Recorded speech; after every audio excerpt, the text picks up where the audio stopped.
The Duke announced their engagement. She laughed. "You forgot to ask me, Your Grace." The candles in Lady Pemberton's ballroom numbered in the hundreds. Their flames reflected infinitely in the mirrors that lined the walls, until the entire space seemed to shimmer with captured starlight. It was the sort of extravagance that announced, without subtlety, that the season had officially begun, and that anyone who mattered in London society had better be in attendance or resign themselves to irrelevance.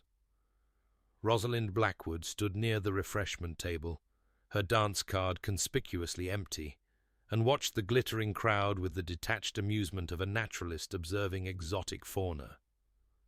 "You are scowling," her mother hissed from beside her. "Gentlemen do not ask scowling women to dance." "I am not scowling. This is my neutral expression." "Then your neutral expression is costing you a husband." Mrs. Blackwood's fan snapped open and shut in agitation, a semaphore of maternal frustration that Rosalind had learned to interpret over 3 unsuccessful seasons. Snap, snap, snap meant disappointment. Snap, flutter, snap meant a suitable gentleman had been spotted. The current rapid-fire clicking suggested Mrs. Blackwood was approaching the limits of her patience. "Perhaps," Rosalind said mildly, "gentlemen who are frightened away by a woman's facial expressions are not gentlemen worth dancing with. Perhaps gentlemen who must endure your sharp tongue are not gentlemen at all, but saints in disguise. And we should not test the limits of divine patience." Rosalind bit back a smile. Her mother was ridiculous, but she was also occasionally genuinely witty. It was where Rosalind had inherited the tendency, after all. "One more season," Mrs. Blackwood continued, lowering her voice to a register that suggested deadly seriousness. "Your father has agreed to fund 1 more season, and then he declares himself finished. Clara will need to be launched next year, and we cannot afford to maintain 2 daughters on the marriage market simultaneously.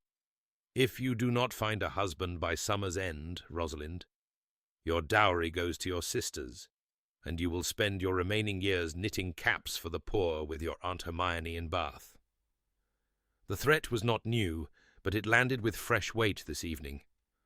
Rosalind looked across the ballroom at her younger sister Clara, 17 and luminous, chattering happily with a group of young ladies near the orchestra. Clara would have no trouble finding a husband. Clara was sweet-tempered and accommodating and would never dream of publicly contradicting a suitor. Clara was everything Rosalind was not. "I am trying, Mamma," Rosalind said, and for once she meant it. "Try harder. Lord Chester has been circling all evening, and he has 15,000 a year. Lord Chester proposed to me last season. I refused him." "Then unrefuse him." "He compared my eyes to boiled gooseberries." Mrs. Blackwood paused. "He meant it as a compliment. He also could not remember whether I had 2 sisters or 3, despite having dined at our home on 4 separate occasions.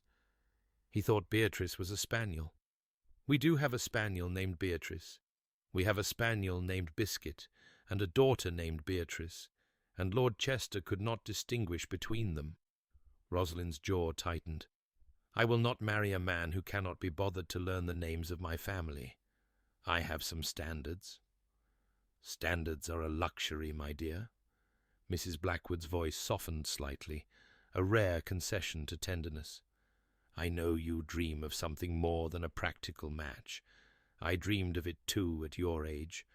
But dreams do not pay the butcher, and romance does not keep the rain from leaking through the roof.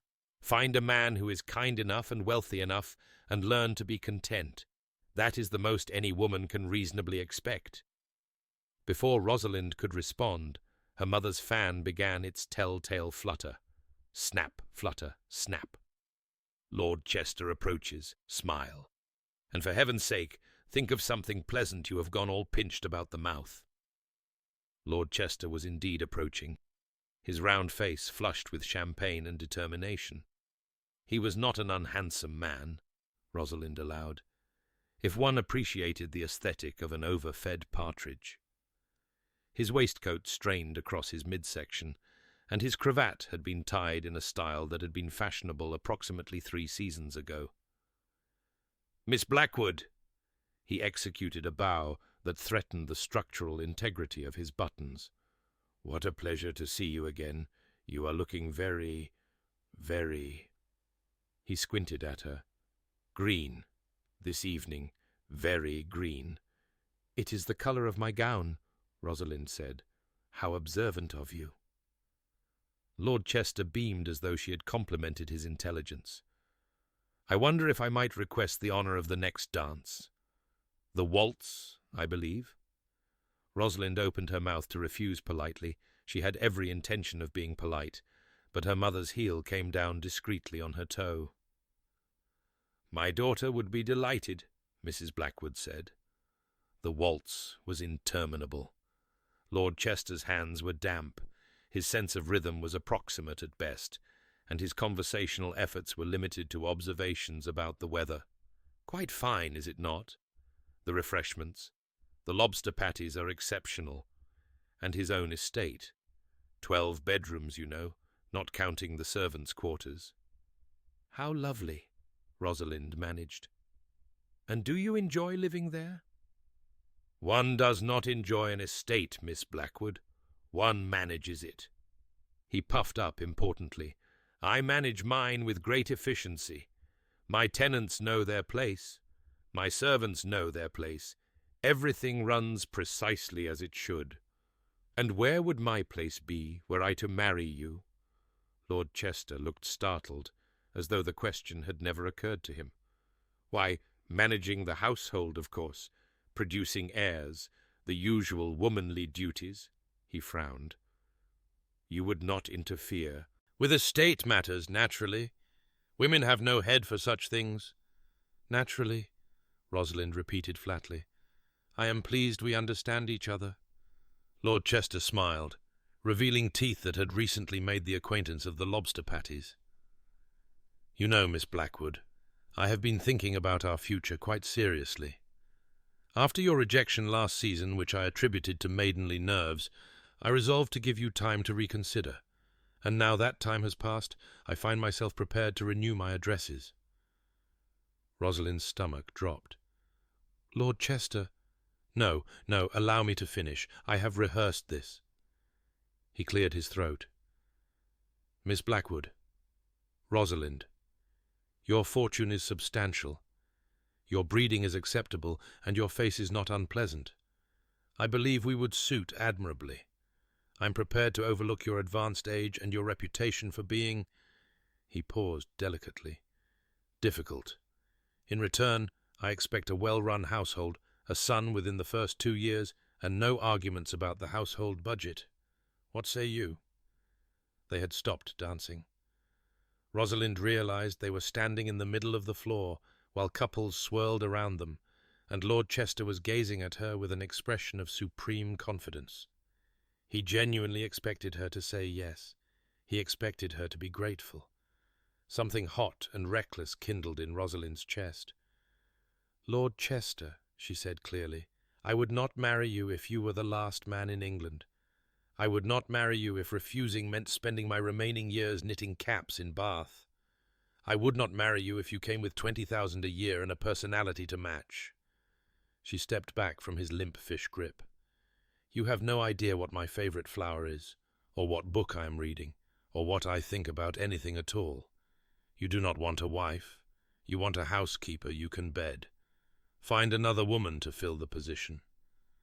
She curtsied with savage precision and walked off the floor, leaving Lord Chester sputtering in her wake. The whispers started before she reached the edge of the ballroom. "Did you see? Rejected him publicly. 3 seasons and not a single offer she'll accept. The Blackwood girl is impossible. Merchant's daughter. What can you expect?" Rosalind kept her chin high and her spine straight, and she did not let her expression waver until she had pushed through the terrace doors and escaped into the cool night air.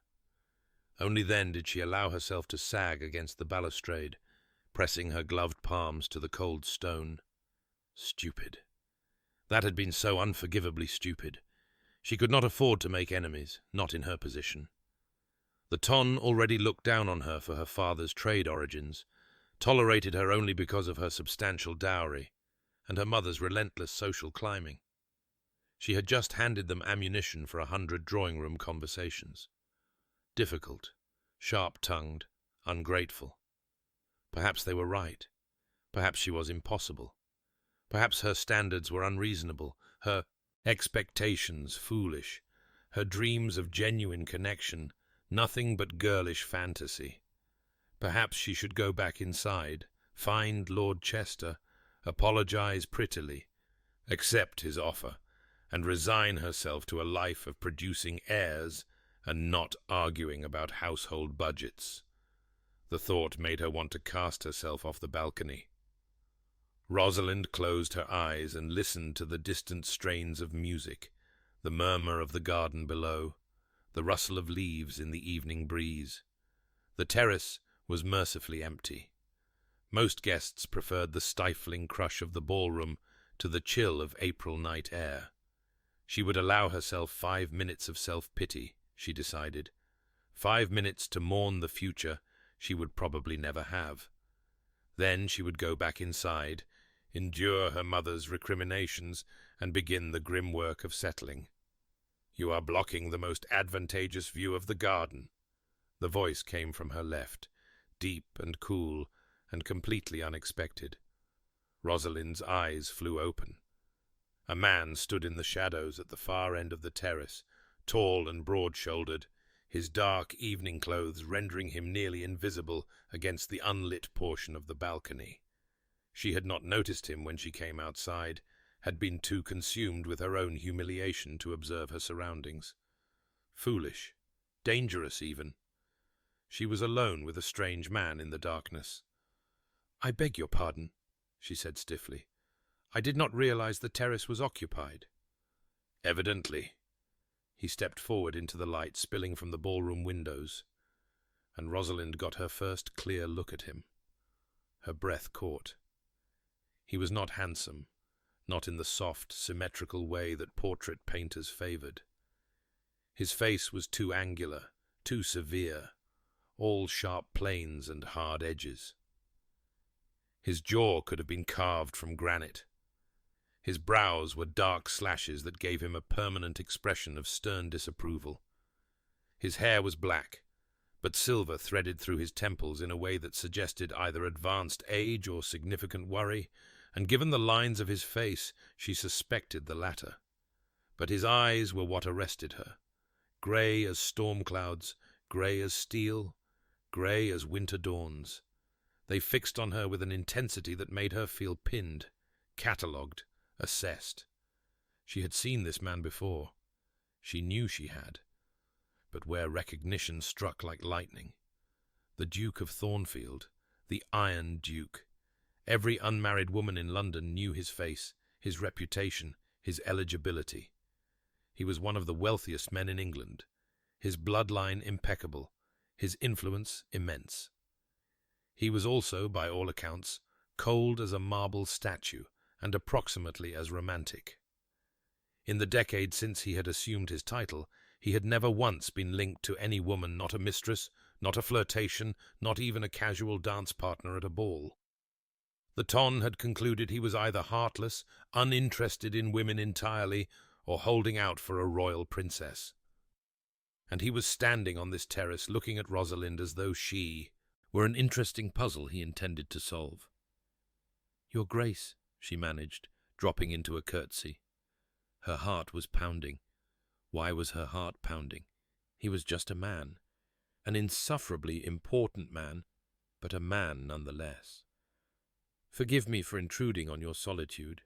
"You are not intruding. I was merely observing." His gaze travelled over her face with uncomfortable thoroughness. "You are Miss Rosalind Blackwood, daughter of Edward Blackwood of Blackwood Shipping." It was not a question. "I am." "You have refused 7 proposals of marriage over 3 seasons." Rosalind blinked. 8, as of this evening, but I was not aware my romantic failures were common knowledge. "They are not common knowledge. I made inquiries." Something about the way he said it, so matter-of-fact, so utterly without embarrassment, set her teeth on edge. How flattering. Am I to understand you have been investigating me, Your Grace? Thoroughly. He clasped his hands behind his back, regarding her with the air of a man examining a horse he was considering purchasing. Your father's business is sound.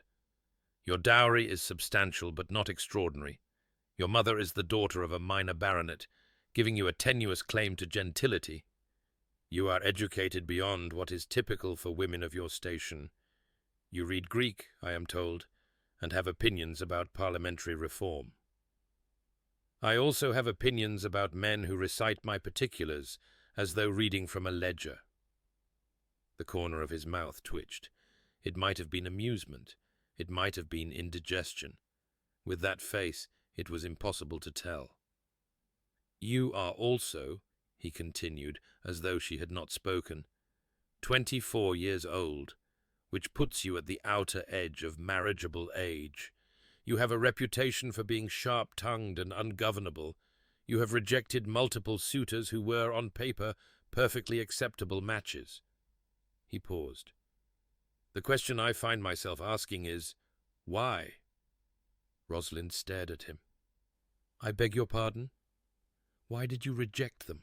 Lord Chester, Lord Humphrey, Mr. Addington, Sir Rowland Briggs, they were all men of reasonable fortune and tolerable appearance. Any one of them would have provided you with security and social standing, yet you refused them all. His grey eyes narrowed. I wish to understand your criteria. No one had ever asked her that before. Not her mother, not her friends, not the suitors themselves. They had all assumed she was being foolish, capricious, unreasonable. None of them had thought to ask what she actually wanted. The novelty of it loosened her tongue. They did not see me, she said. Any of them. They saw my dowry. They saw an acceptable face and adequate breeding. They saw a woman who would manage their households and warm their beds and produce their heirs. Not one of them knew my favourite book, or my most treasured memory, or what I dreamed about at night. Not one of them asked. She lifted her chin, daring him to mock her. I will not marry a man who cannot be bothered to know who I am. The Duke was silent for a long moment.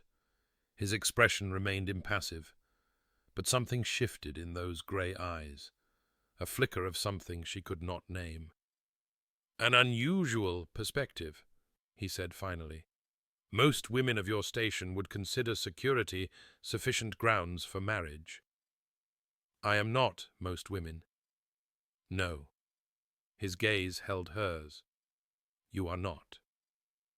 The words hung between them, weighted with something Rosalind did not understand. She became suddenly, acutely aware of their situation.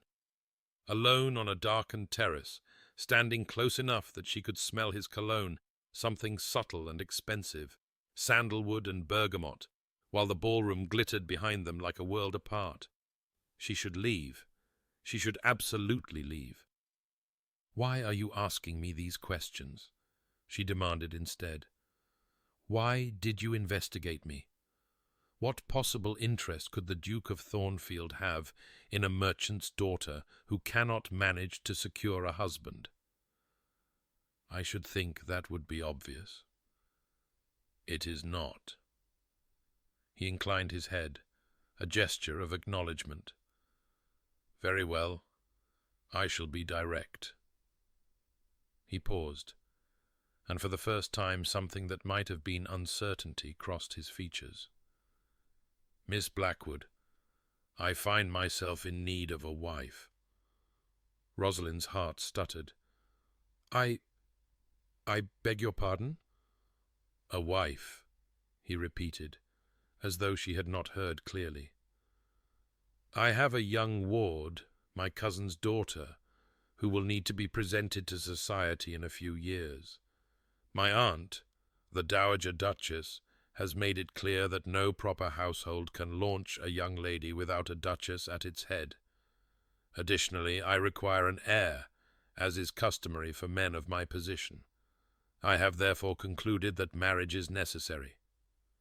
He delivered this speech with all the passion of a man ordering new boots.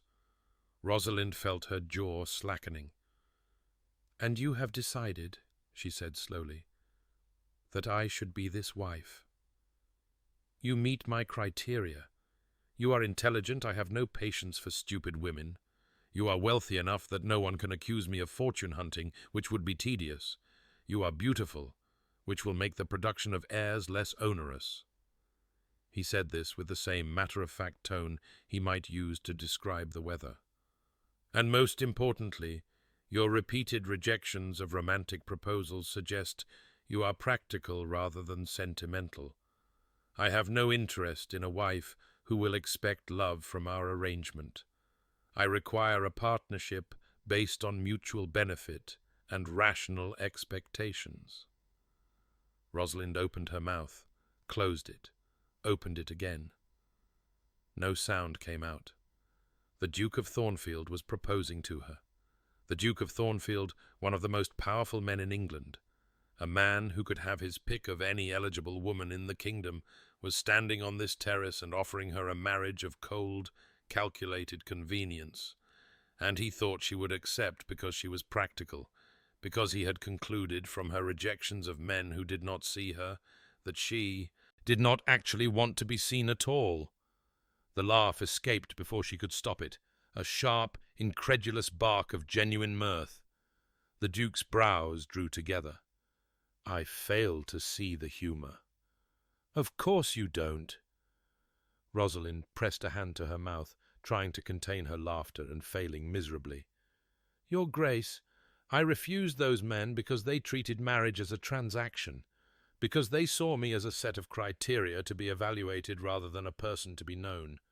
And you have just delivered the most transactional proposal I have ever received, complete with a list of my qualifications, while somehow concluding this would be appealing to me." A flush crept up his neck. It was the first crack in his composure she had witnessed. "I was attempting to be clear about my expectations. You were attempting to acquire a duchess the same way you might acquire a new hunting dog. Adequate breeding, tolerable appearance, unlikely to cause problems." She shook her head, still laughing. "I thank you for the honour, Your Grace, truly. It is not every day a woman of my station receives an offer from a duke, but I must decline." His jaw tightened. "You are refusing me. I am refusing you. Might I ask why?" "Because you have not the faintest idea who I am." Rosalind met his eyes squarely. "You investigated me, Your Grace. You learned my father's income and my mother's bloodline and the number of proposals I have rejected. But do you know my favorite flower, my most treasured memory, what makes me laugh or weep or lie awake at night?" She watched his face, saw the flicker of uncertainty he could not quite hide. "You know nothing about me that could not be found in a ledger, and I will not marry a man who does not care to know more." Before he could respond, before she could lose her nerve, or, worse, begin to feel guilty for the expression that had crossed his face, she gathered her skirts and strode toward the terrace doors. She had almost reached them when his voice stopped her. "Wildflowers." Rosalind turned. "I beg your pardon?" "Your favorite flower." He stood where she had left him, silhouetted against the night sky, his face unreadable. "You mentioned to your sister last week that you preferred wildflowers to hothouse roses. You said roses were too cultivated, too predictable. You said wildflowers had more character." The air left her lungs. You heard that?" "I told you. I made inquiries." Something shifted in his expression, something almost vulnerable, though it disappeared so quickly she could not be sure she had seen it at all. "I know you take your tea with precisely 1 sugar and a splash of milk, and that you despise lemon curd, but will not admit it because your mother is proud of her recipe. I know you walk in Hyde Park every morning at 7, before the fashionable hour, because you prefer the quiet. I know you have read Miss Austen's novels so many times that your copies are falling apart at the bindings." He paused. "I know you told your Younger sister, that you still believed in true love, even if you had not found it yet, and that you would not settle for anything less, no matter what anyone said. Rosalind could not breathe. She could not move. She could only stand there, frozen, as the Duke of Thornfield stripped away her armour with words she had never expected him to know. "I apologize," he said quietly. "You were right. I approached this as a transaction because transactions are what I understand. Emotion is not my strength." He looked away toward the darkened garden. "I have spent the last decade rebuilding what my father's foolishness nearly destroyed. I have kept myself apart from anything that might compromise my judgment. And when I concluded I needed a wife, I looked for a woman who would not expect what I could not give." "And what is it you believe you cannot give?" His grey eyes met hers. In the candlelight spilling from the windows, they looked almost silver. "Love, Miss Blackwood. I cannot give love." He said it flatly, without self-pity. "I am not certain I am capable of it. But I am capable of respect. I am capable of partnership. I am capable of ensuring you want for nothing, and that your family is protected and provided for. I know that is not what you hoped for, but it is what I have to offer." The honesty of it caught her off guard. This was not the cold, calculating Duke who had listed her qualifications like items in an inventory. This was something raw, more human, a man admitting his own limitations with what seemed like genuine regret. She should still refuse. She should turn around, walk back into the ballroom, and forget this conversation ever happened. But something held her there, caught by the unexpected depth in his eyes. "Why me?" she asked. "You could have any woman in England. Women with better bloodlines, more suitable temperaments. Why pursue someone you knew would reject you?" "Because you did reject them." His mouth twisted in something that was not quite a smile. "Every suitor who approached you with wealth and expectations, and no genuine interest in who you were, you sent them away. You demanded more than the world told you to expect. I found that—" He paused, searching for words. "Intriguing?" "You found my stubbornness intriguing. I found your standards admirable." He held her gaze. "And I found myself wondering if those standards were truly as impossible to meet as everyone assumes, or if no one had simply tried." The terrace doors burst open behind her. "Sebastian! There you are!" An older woman swept onto the balcony, her silver hair piled high and her bearing imperious. She was dressed in the height of fashion, every jewel at her throat and ears proclaiming wealth and status. Her eyes, grey like the Duke's, but harder, swept over Rosalind with barely concealed assessment. "Aunt," the Duke's voice went flat, "this is not the moment. On the contrary, this is precisely the moment." The Dowager Duchess of Thornfield, for that, was clearly who this woman was, smiled with all the warmth of a winter frost. "I have just learned the most delightful news. Sebastian, my dear, you must return to the ballroom immediately. Everyone is asking after you, and there is an announcement to be made." "What announcement?" "Your engagement, of course." The Dowager's smile widened.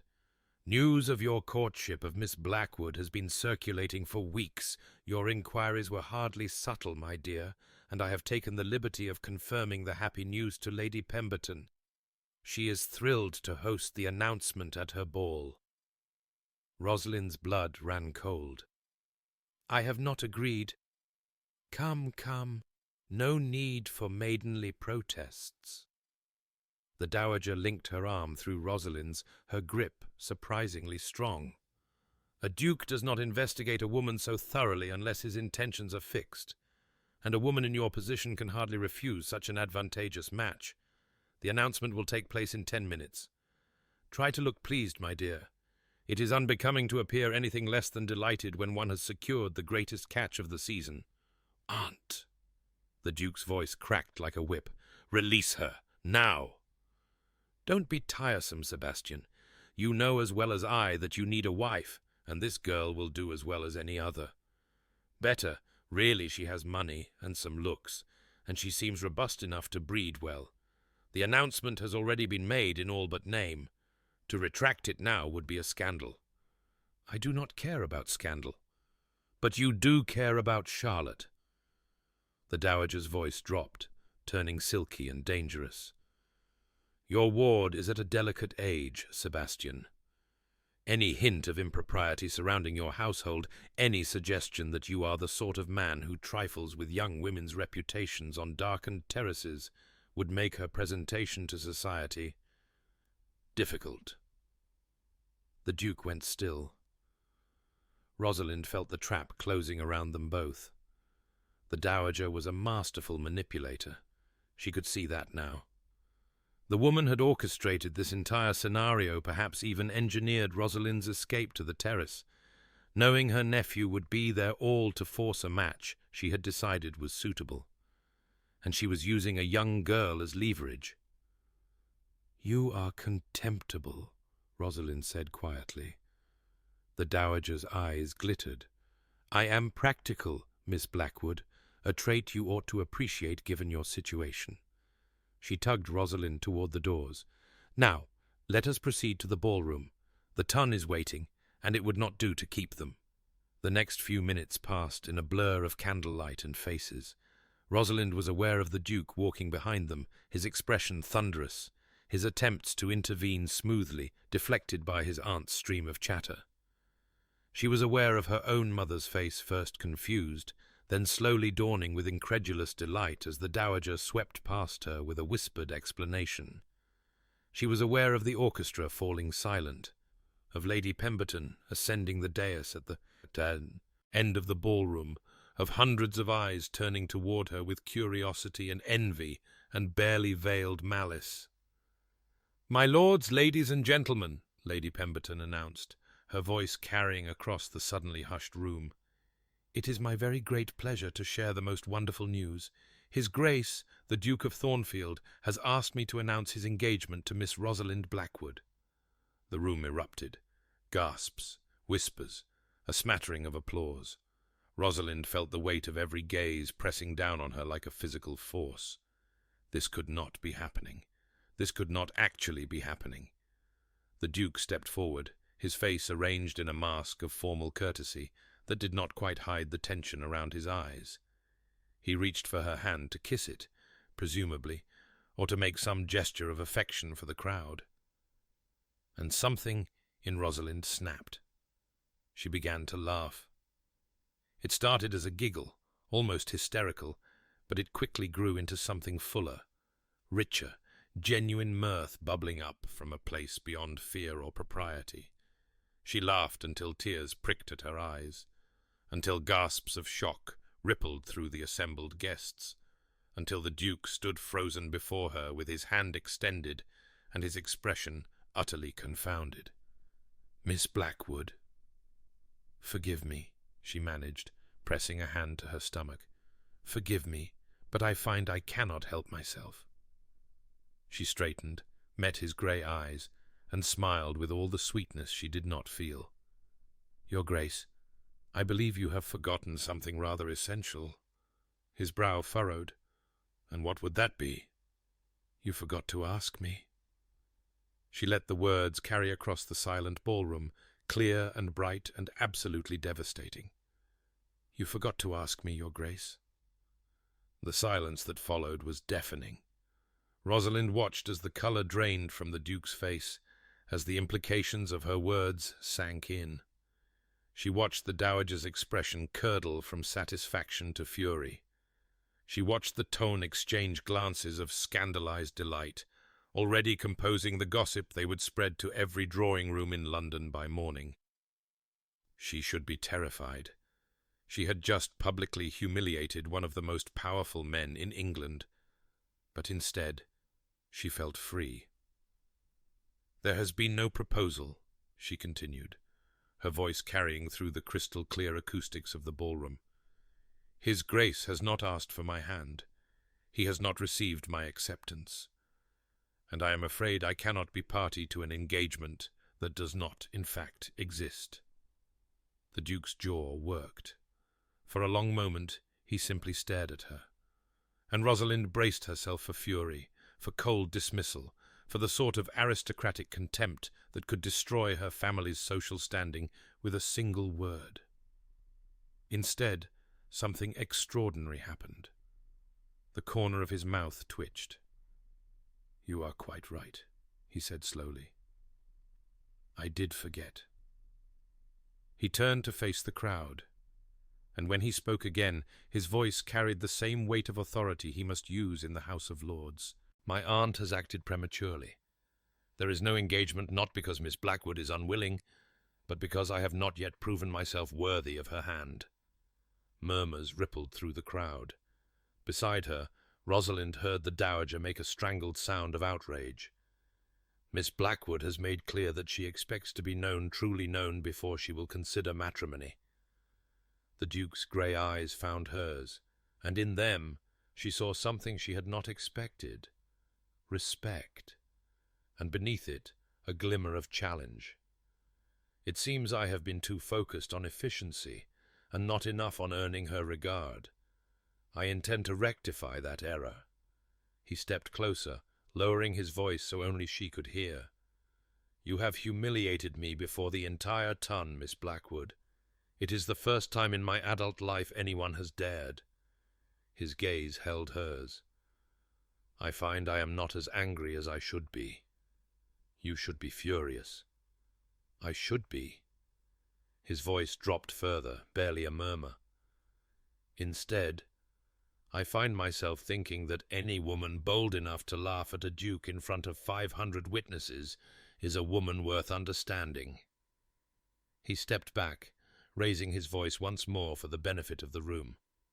"Until Miss Blackwood gives me a definitive refusal, I shall consider myself her suitor. I will court her properly, not with lists of qualifications, but with genuine effort to earn her esteem." He looked at her, and the challenge in his eyes was unmistakable. "If she will permit me." Every face in the ballroom turned to Rosalind. She should refuse. She should deliver that definitive no and escape this madness entirely. The Duke was cold and calculating, and had approached marriage like a business transaction. He had allowed his aunt to force a public announcement without her consent. He was everything she had sworn she would never accept. But he had known about the wildflowers. He had listened when she spoke to her sisters. He had admitted his limitations with something that looked almost like regret.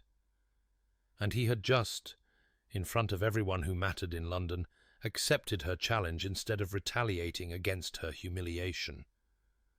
"You may call," she heard herself say. "Tomorrow, at 4 o'clock. We shall see if you can manage a proper introduction." The Duke inclined his head. "Until tomorrow, then." He stepped back, and the ballroom erupted into chaos, questions and exclamations, and the frantic flutter of fans as the ton tried to process what they had just witnessed. The dowager was arguing furiously with Lady Pemberton. Mrs. Blackwood looked like she might faint from a combination of horror and hope. Rosalind ignored all of it. She walked toward the terrace doors, desperate for air, for silence, for a moment to understand what she had just done. She had trapped herself. By demanding he caught her properly, by refusing to give the definitive no that would end this farce, she had bound herself into an arrangement she had never wanted. The Duke of Thornfield would call on her tomorrow, and the day after, and the day after that. The ton would watch their every interaction with hungry eyes. Her mother would be impossible. And yet, as she stepped onto the terrace, breathing in the cool night air, Rosalind found herself thinking about the look in his eyes when he'd accepted her challenge. Not fury, not cold calculation, something that looked almost like hope. The most terrifying man in England had looked at her like she was a puzzle worth solving. Like her standards were not impossible, but merely demanding. Like he was willing to try. Wildflowers, he had said.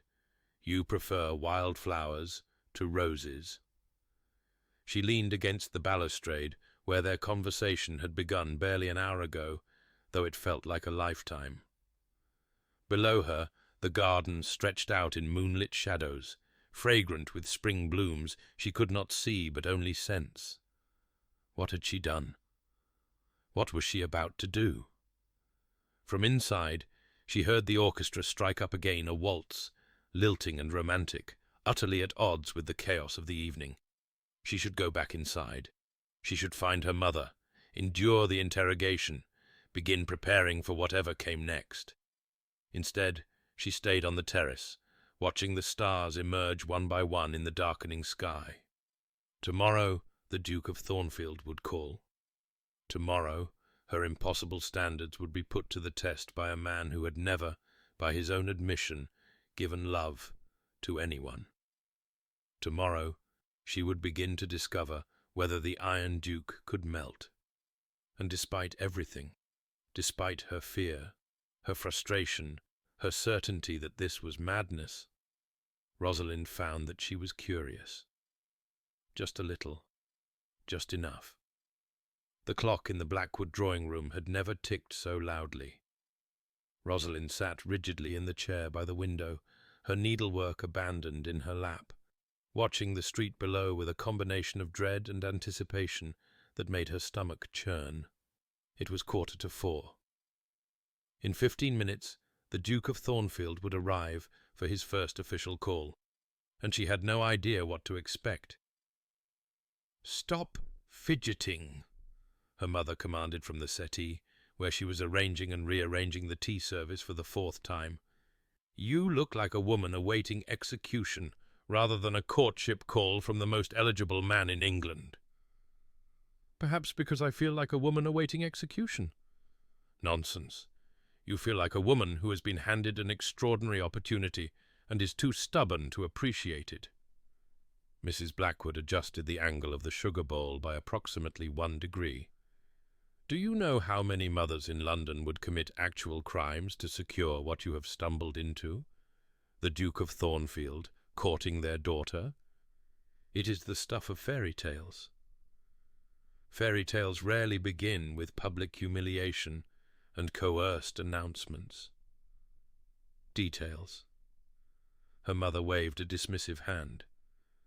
"The point is that he is coming here, to this house, to court you.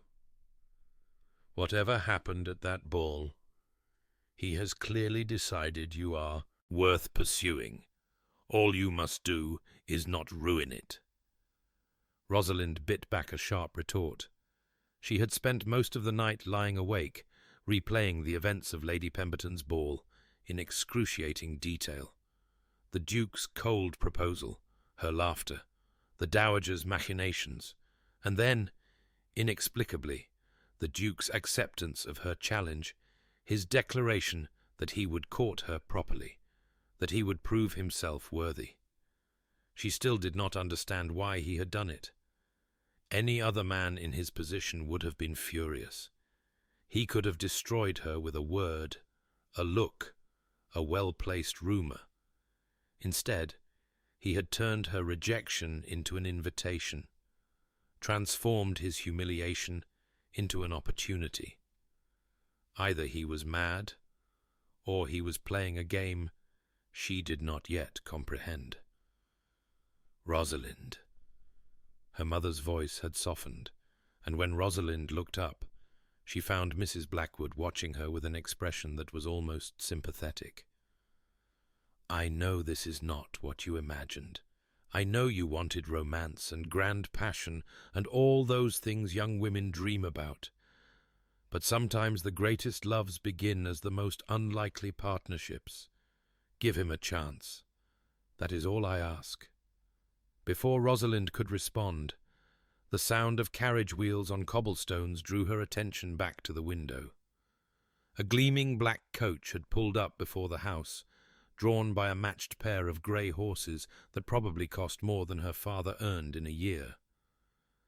The door opened, and the Duke of Thornfield descended to the pavement.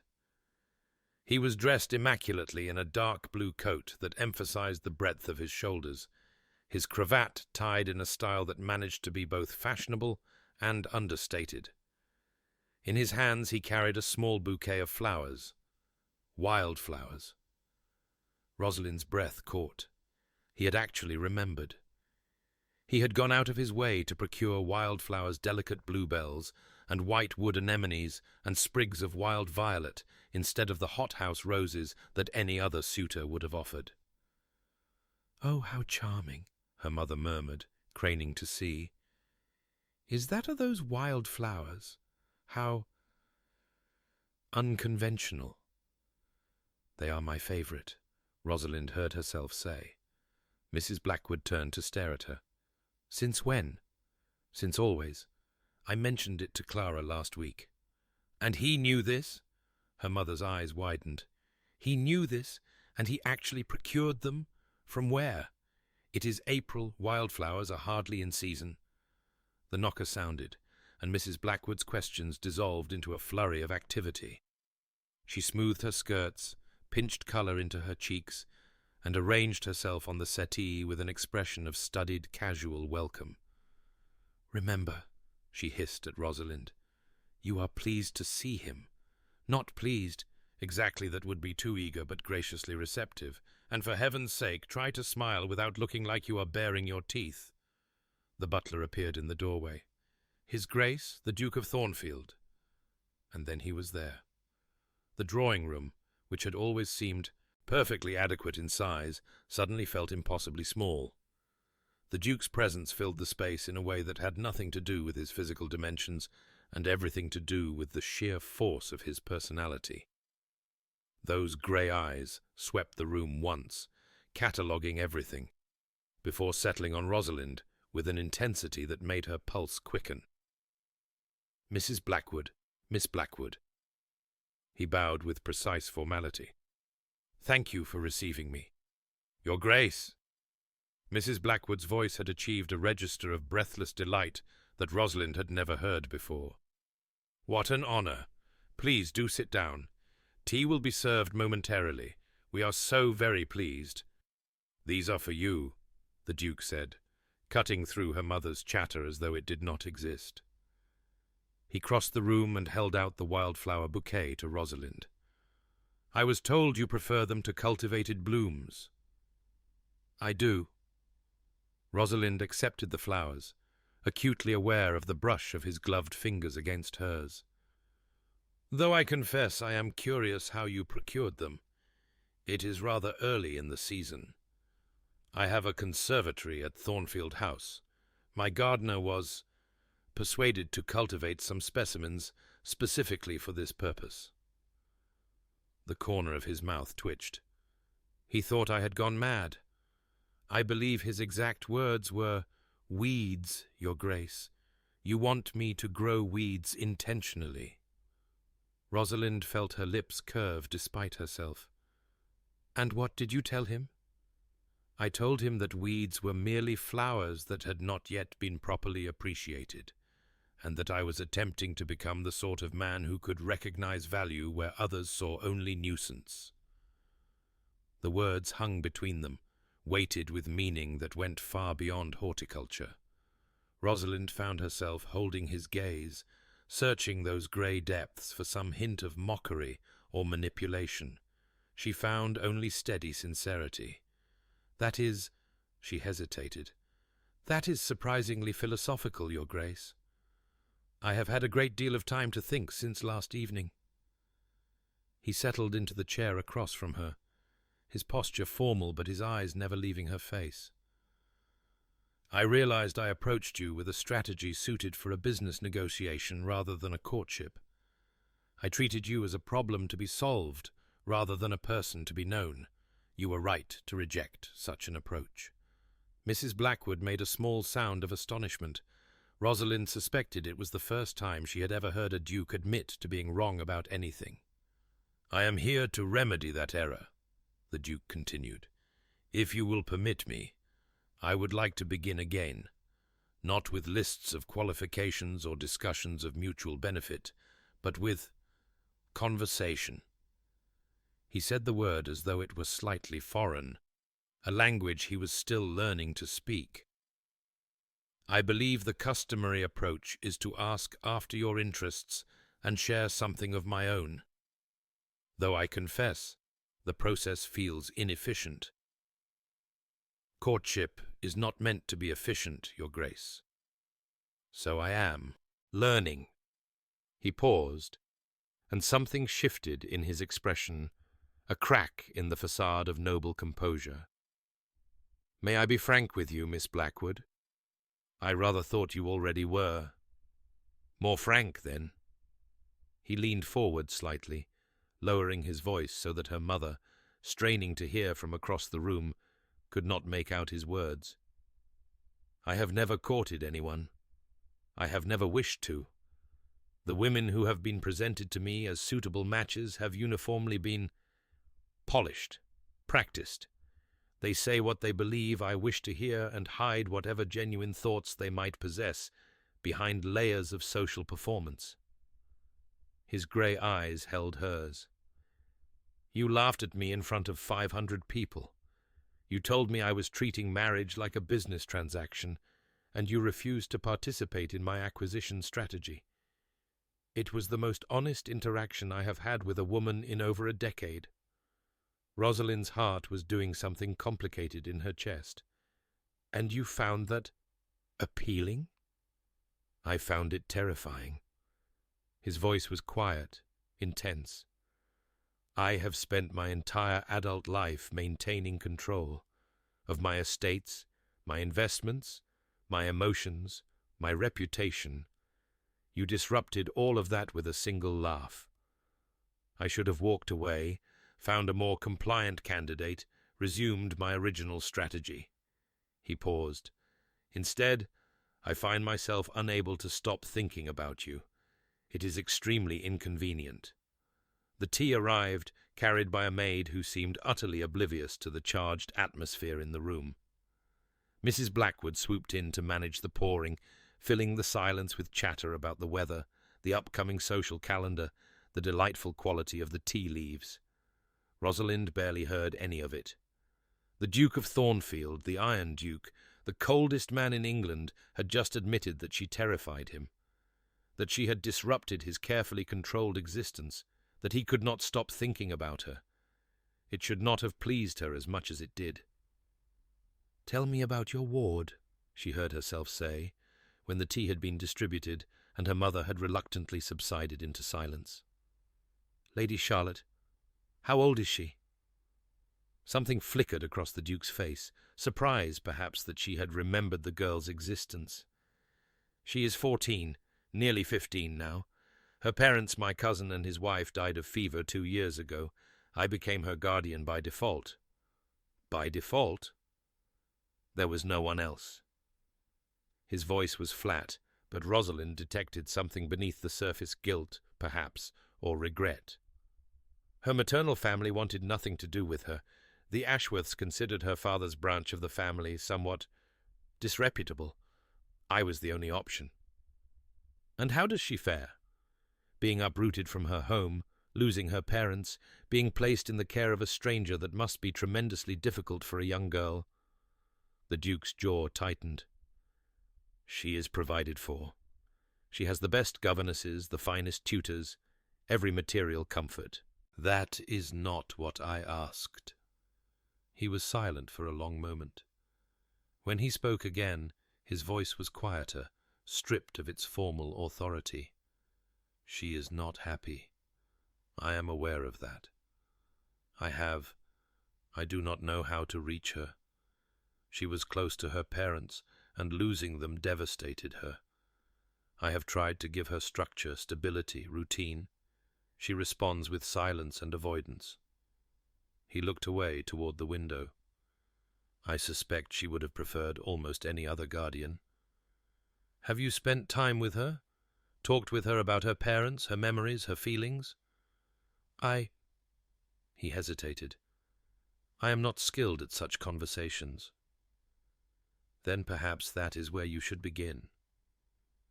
Rosalind set down her teacup, something fierce kindling in her chest. She is a child who has lost everything she loved. She does not need structure and routine. She needs to know that someone sees her grief and shares it.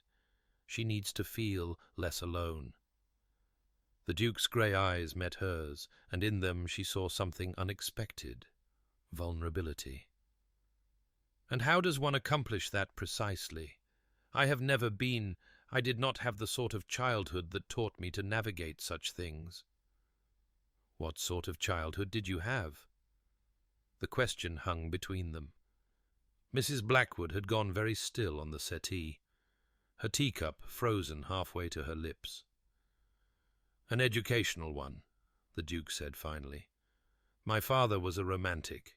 He loved extravagantly, trusted blindly, felt everything with tremendous intensity. When my mother died, he was devastated, but within a year he had remarried. His second wife was calculating. She convinced him to make a series of investments that nearly destroyed the duchy. By the time I inherited at 21, we were on the brink of ruin." Rosalind's breath caught. "I had no idea." "Very few people do. I spent the next decade rebuilding the finances, the estates, the family reputation. Everything my father's emotions had destroyed, I reconstructed through logic and control." His voice hardened.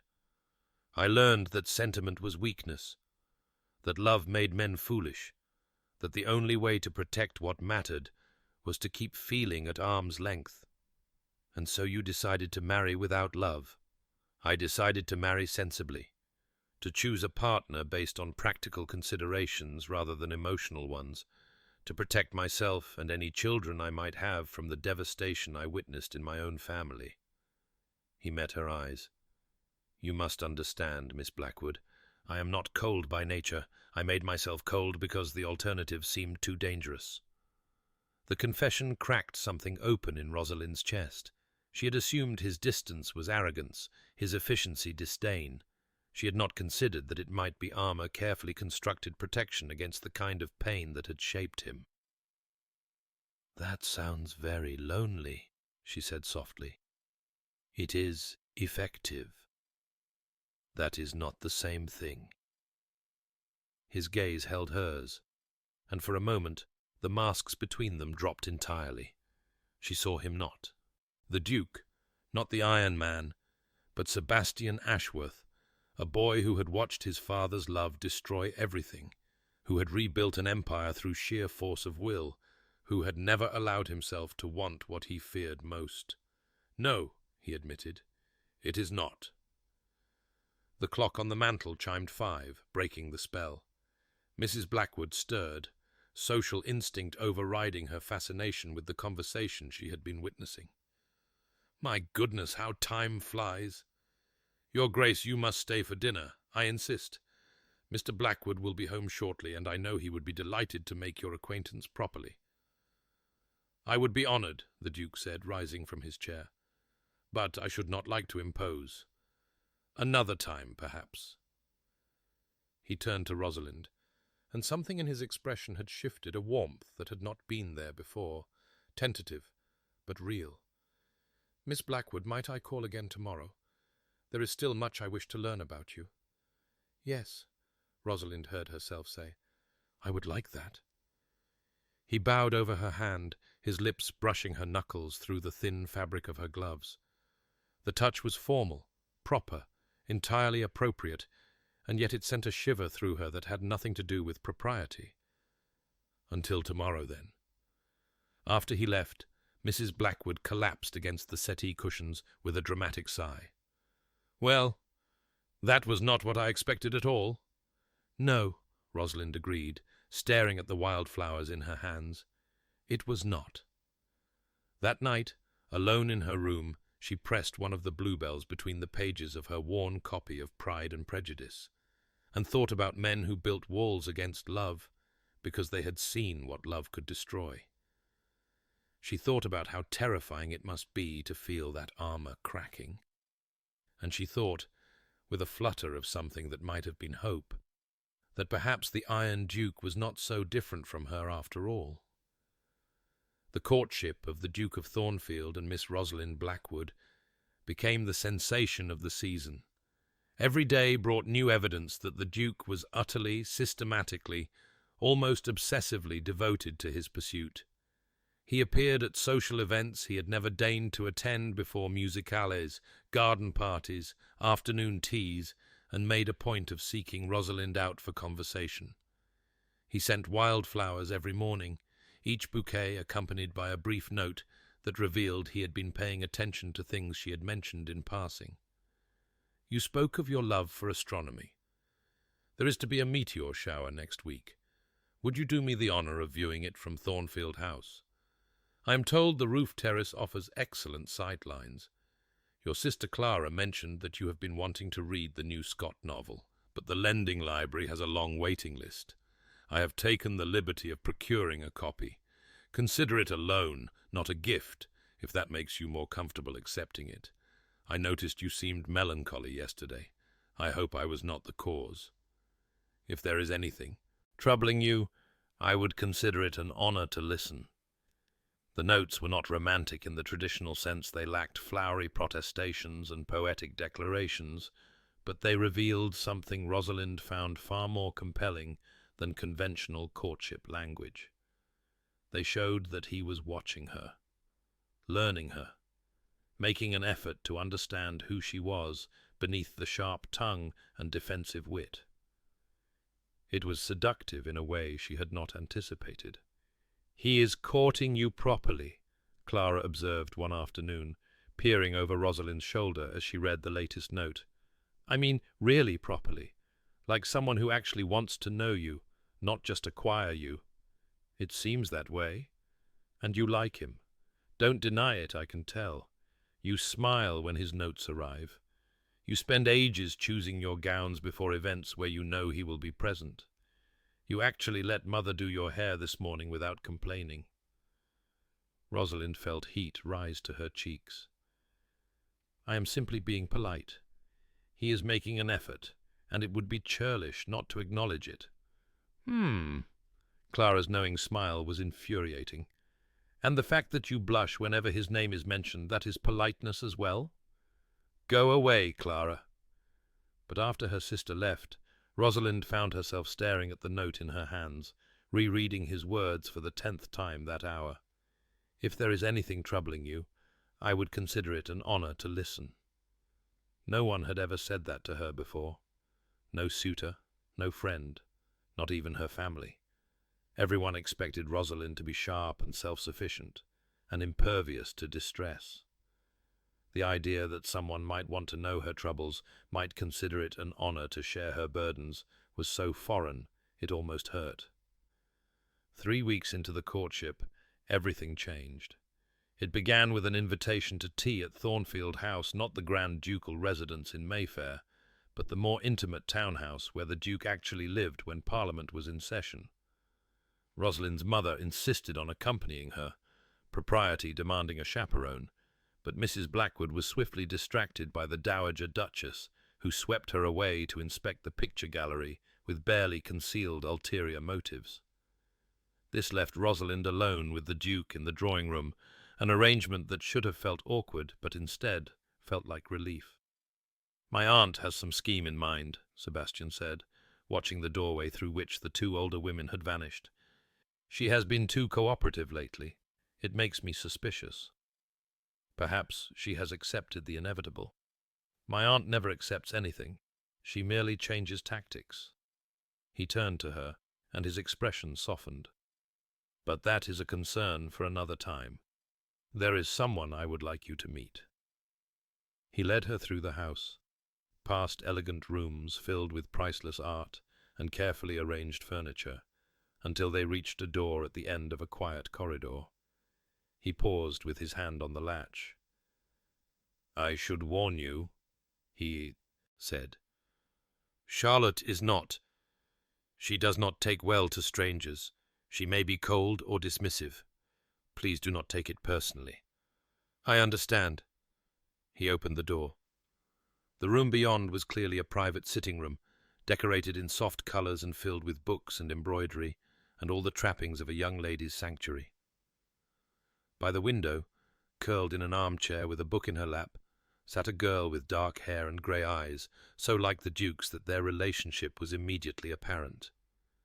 She looked up when they entered, and her expression closed like a door slamming shut. Charlotte. Sebastian's voice was careful, measured. I would like to introduce Miss Rosalind Blackwood. She has been kind enough to accept my courtship, and I thought, I know who she is. Charlotte's voice was flat. Everyone knows. The woman who laughed at you in front of all of London. Rosalind felt Sebastian stiffen beside her, but she stepped forward before he could respond. I did laugh at him, she said calmly. He was being quite ridiculous. He had prepared a whole speech about my qualifications, as though he were hiring a housekeeper, and it was really the most absurd proposal I have ever received. I have received 8, you know. He was by far the worst at it. Charlotte blinked, clearly not expecting this response. You told him he was absurd? To his face, in front of 500 witnesses. I believe I also told him he had forgotten to ask me, which was technically true. He had announced an engagement without bothering to propose first. Rosalind settled into the chair opposite Charlotte as though they were old friends sharing gossip. In his defense, he has improved considerably since then. He now asks before assuming, and he has learned that wildflowers are more valuable than roses, which shows genuine progress. A tiny crack appeared in Charlotte's defensive armour, the ghost of something that might have been curiosity. He sent you wildflowers? Every day for 3 weeks. Bluebells mostly. He had his gardener grow them specially, which apparently caused quite the scandal in the conservatory. Rosalind leaned forward conspiratorially. Between us, I think the gardener believes your guardian has gone entirely mad. First weeds on purpose, now courting a woman who publicly humiliated him. The household is terribly confused. Charlotte's lips twitched. It was not quite a smile, but it was close. He is very strange, she said quietly. He never knows what to say to me. He just stands in doorways and asks if I need anything, and then looks relieved when I say no. That sounds rather like him. Rosalind glanced at Sebastian, who was watching this exchange with an expression of barely concealed amazement. He is not very good at feelings, I have noticed. He tends to approach everything as though it were a military campaign, lists of objectives, strategies for success. It must be very odd to live with. It is. Charlotte's voice dropped. He is nothing like my father. My father would have... She stopped, her face crumpling, and looked quickly away. Rosalind did not reach out, did not offer empty comfort. She simply sat quietly, allowing the girl space for her grief. I lost my grandmother when I was 12, she said after a moment. She was my favorite person in the world. She used to let me stay up late reading by candlelight, and she taught me to play chess, and she always took my side when my mother and I argued. She paused. When she died, everyone kept telling me she was in a better place, or that time would heal the pain, or that I should be grateful for the years I had with her. And I wanted to scream at all of them, because none of those things helped. They just made me feel like my grief was inconvenient. Charlotte looked up, tears glittering in her grey eyes. People say that to me too. That my parents are with God now. That I should focus on my blessings. That I am lucky to have such a wealthy guardian. It is rubbish, is it not? As though grief is something to be managed efficiently rather than felt. Yes. Charlotte's voice was barely a whisper. It is rubbish. What helped me, the only thing that helped, was when someone simply sat with me and let me talk about her, not about death or heaven or moving forward, just about her. The way she laughed, the sound of her voice, the things she used to say. Rosalind met Charlotte's eyes. I would very much like to hear about your parents, if you would ever want to tell me. Not because it will make the grief go away, but because they deserve to be remembered by someone other than just you. The tears spilled over then, tracking down Charlotte's cheeks. But something in her expression had shifted, a loosening, an opening. She looked at Rosalind as though seeing her for the first time. "You mean that?" she said. "You actually mean it?" "I do." Charlotte was silent for a long moment. Then slowly she began to speak. She talked about her father's laugh, how it filled rooms, how it made everyone around him smile. She talked about her mother's singing, the lullabies she used to hum while brushing Charlotte's hair. She talked about family dinners and country walks, and the way her parents used to dance together in the parlour when they thought no one was watching. She talked for nearly an hour, and Rosalind listened to every word. When they finally rose to leave, Charlotte caught Rosalind's hand. "Will you come back?" she asked, her voice small and uncertain. "Not because of him, because I should like to talk to you again, if you want to." Rosalind squeezed her fingers. "I would like that very much." Outside in the corridor, Sebastian was silent. He walked beside her through the house, his expression unreadable, until they reached a small study that was clearly his private domain books everywhere, papers scattered across a massive desk, the scent of leather and ink and sandalwood. He closed the door behind them, leaning against it heavily. "How did you do that?" Rosalind turned to face him. "Do what?" "She has not spoken to anyone. Not me, not her governesses, not the parade of suitable companions I have hired about her parents since they died. She has been locked in silence for 2 years. His voice was rough, stripped of its usual control. "You were with her for an hour, and she told you everything. I did not do anything extraordinary. I simply asked, and then I listened. I have asked, dozens of times. She never answers. Perhaps because you ask like it is an item on a list. Discuss parental grief with Ward. Check." Rosalind kept her voice gentle, not accusatory. "She does not need you to solve her grief, Sebastian. She needs you to share it, to be willing to feel it alongside her, not stand at a safe distance and manage it." He flinched at the sound of his Christian name the first time she had used it, but he did not correct her. "I do not know how," he said quietly. "To feel things alongside someone. I do not know how to let myself—" He stopped, jaw clenching. "I know." Rosalind crossed the room and stood before him, close enough to touch if she dared. "I know you built walls for good reasons. I know that letting them down feels dangerous. But that girl needs you. Not a guardian who provides for her materially. She needs someone who will love her, messily and imperfectly and fully. And if I am not capable of that, then you will learn." She held his gaze. "The same way you are learning to court me. One terrifying step at a time."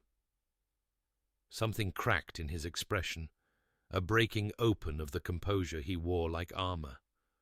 For a moment he looked younger than his years, lost and uncertain in a way the Iron Duke was never supposed to be. "I am afraid," he admitted, the words barely audible. "I am afraid that if I let myself feel, if I stop controlling everything, I will lose myself the way my father did. I will make terrible decisions because my heart overwhelmed my judgment. I will fail the people depending on me."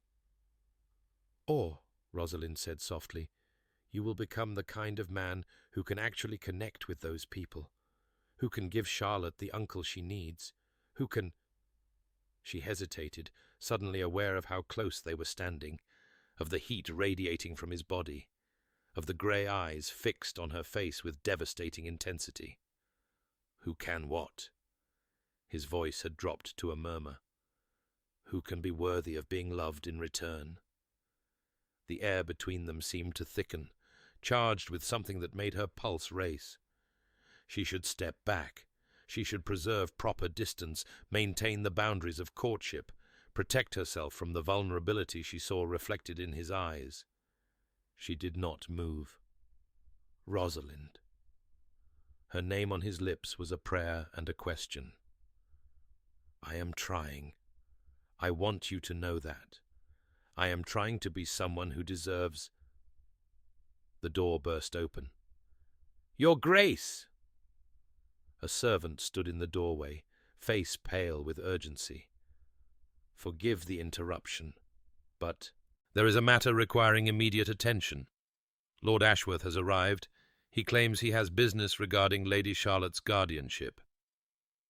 Sebastian's expression shuttered instantly, the moment of vulnerability vanishing behind the mask of the Duke. He straightened, stepped away from Rosalind, and became again the cold, controlled man she had first met on Lady Pemberton's terrace. Lord Ashworth has no claim on Charlotte's guardianship. I was appointed in the will. He says there are irregularities, Your Grace. He has brought a solicitor. Sebastian's jaw tightened. Excuse me, Miss Blackwood. It seems I have matters to attend to. He was gone before she could respond, leaving her alone in his study, surrounded by his books and papers and the lingering scent of sandalwood. She did not see him again that day. Over the following weeks, the shadow of Lord Ashworth fell across everything.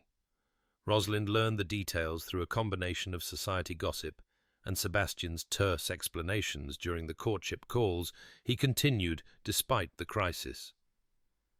Lord Ashworth was Charlotte's maternal uncle, a man who had shown no interest in the girl after her parents' death, but who had now discovered that Charlotte stood to inherit a substantial fortune from her mother's family when she came of age.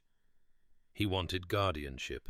He claimed Sebastian was unsuitable too, cold, too distant, too focused on his political duties to properly care for a young girl.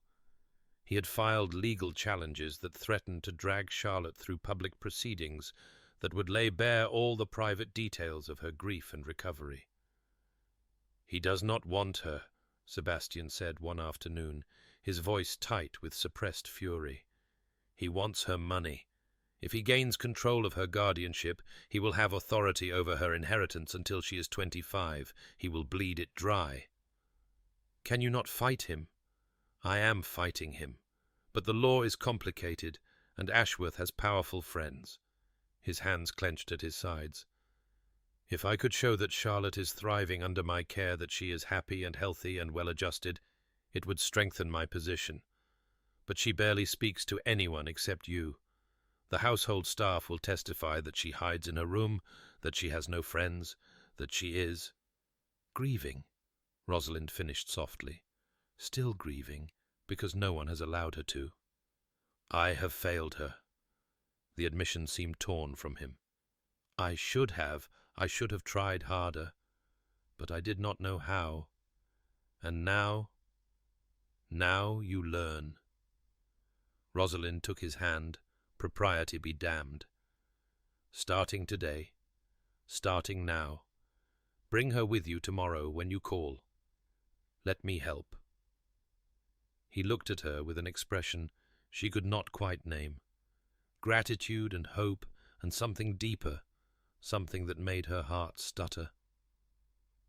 Why? He asked.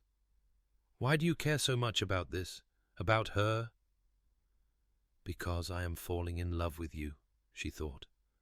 Because I cannot separate my feelings for you from my feelings for this girl you are trying so desperately to protect. Because your willingness to learn, to change, to feel, despite your fear. It is the most romantic thing anyone has ever done for me, and you do not even realize it. Because she deserves it, Rosalind said instead. And so do you. Charlotte began accompanying Sebastian on his calls.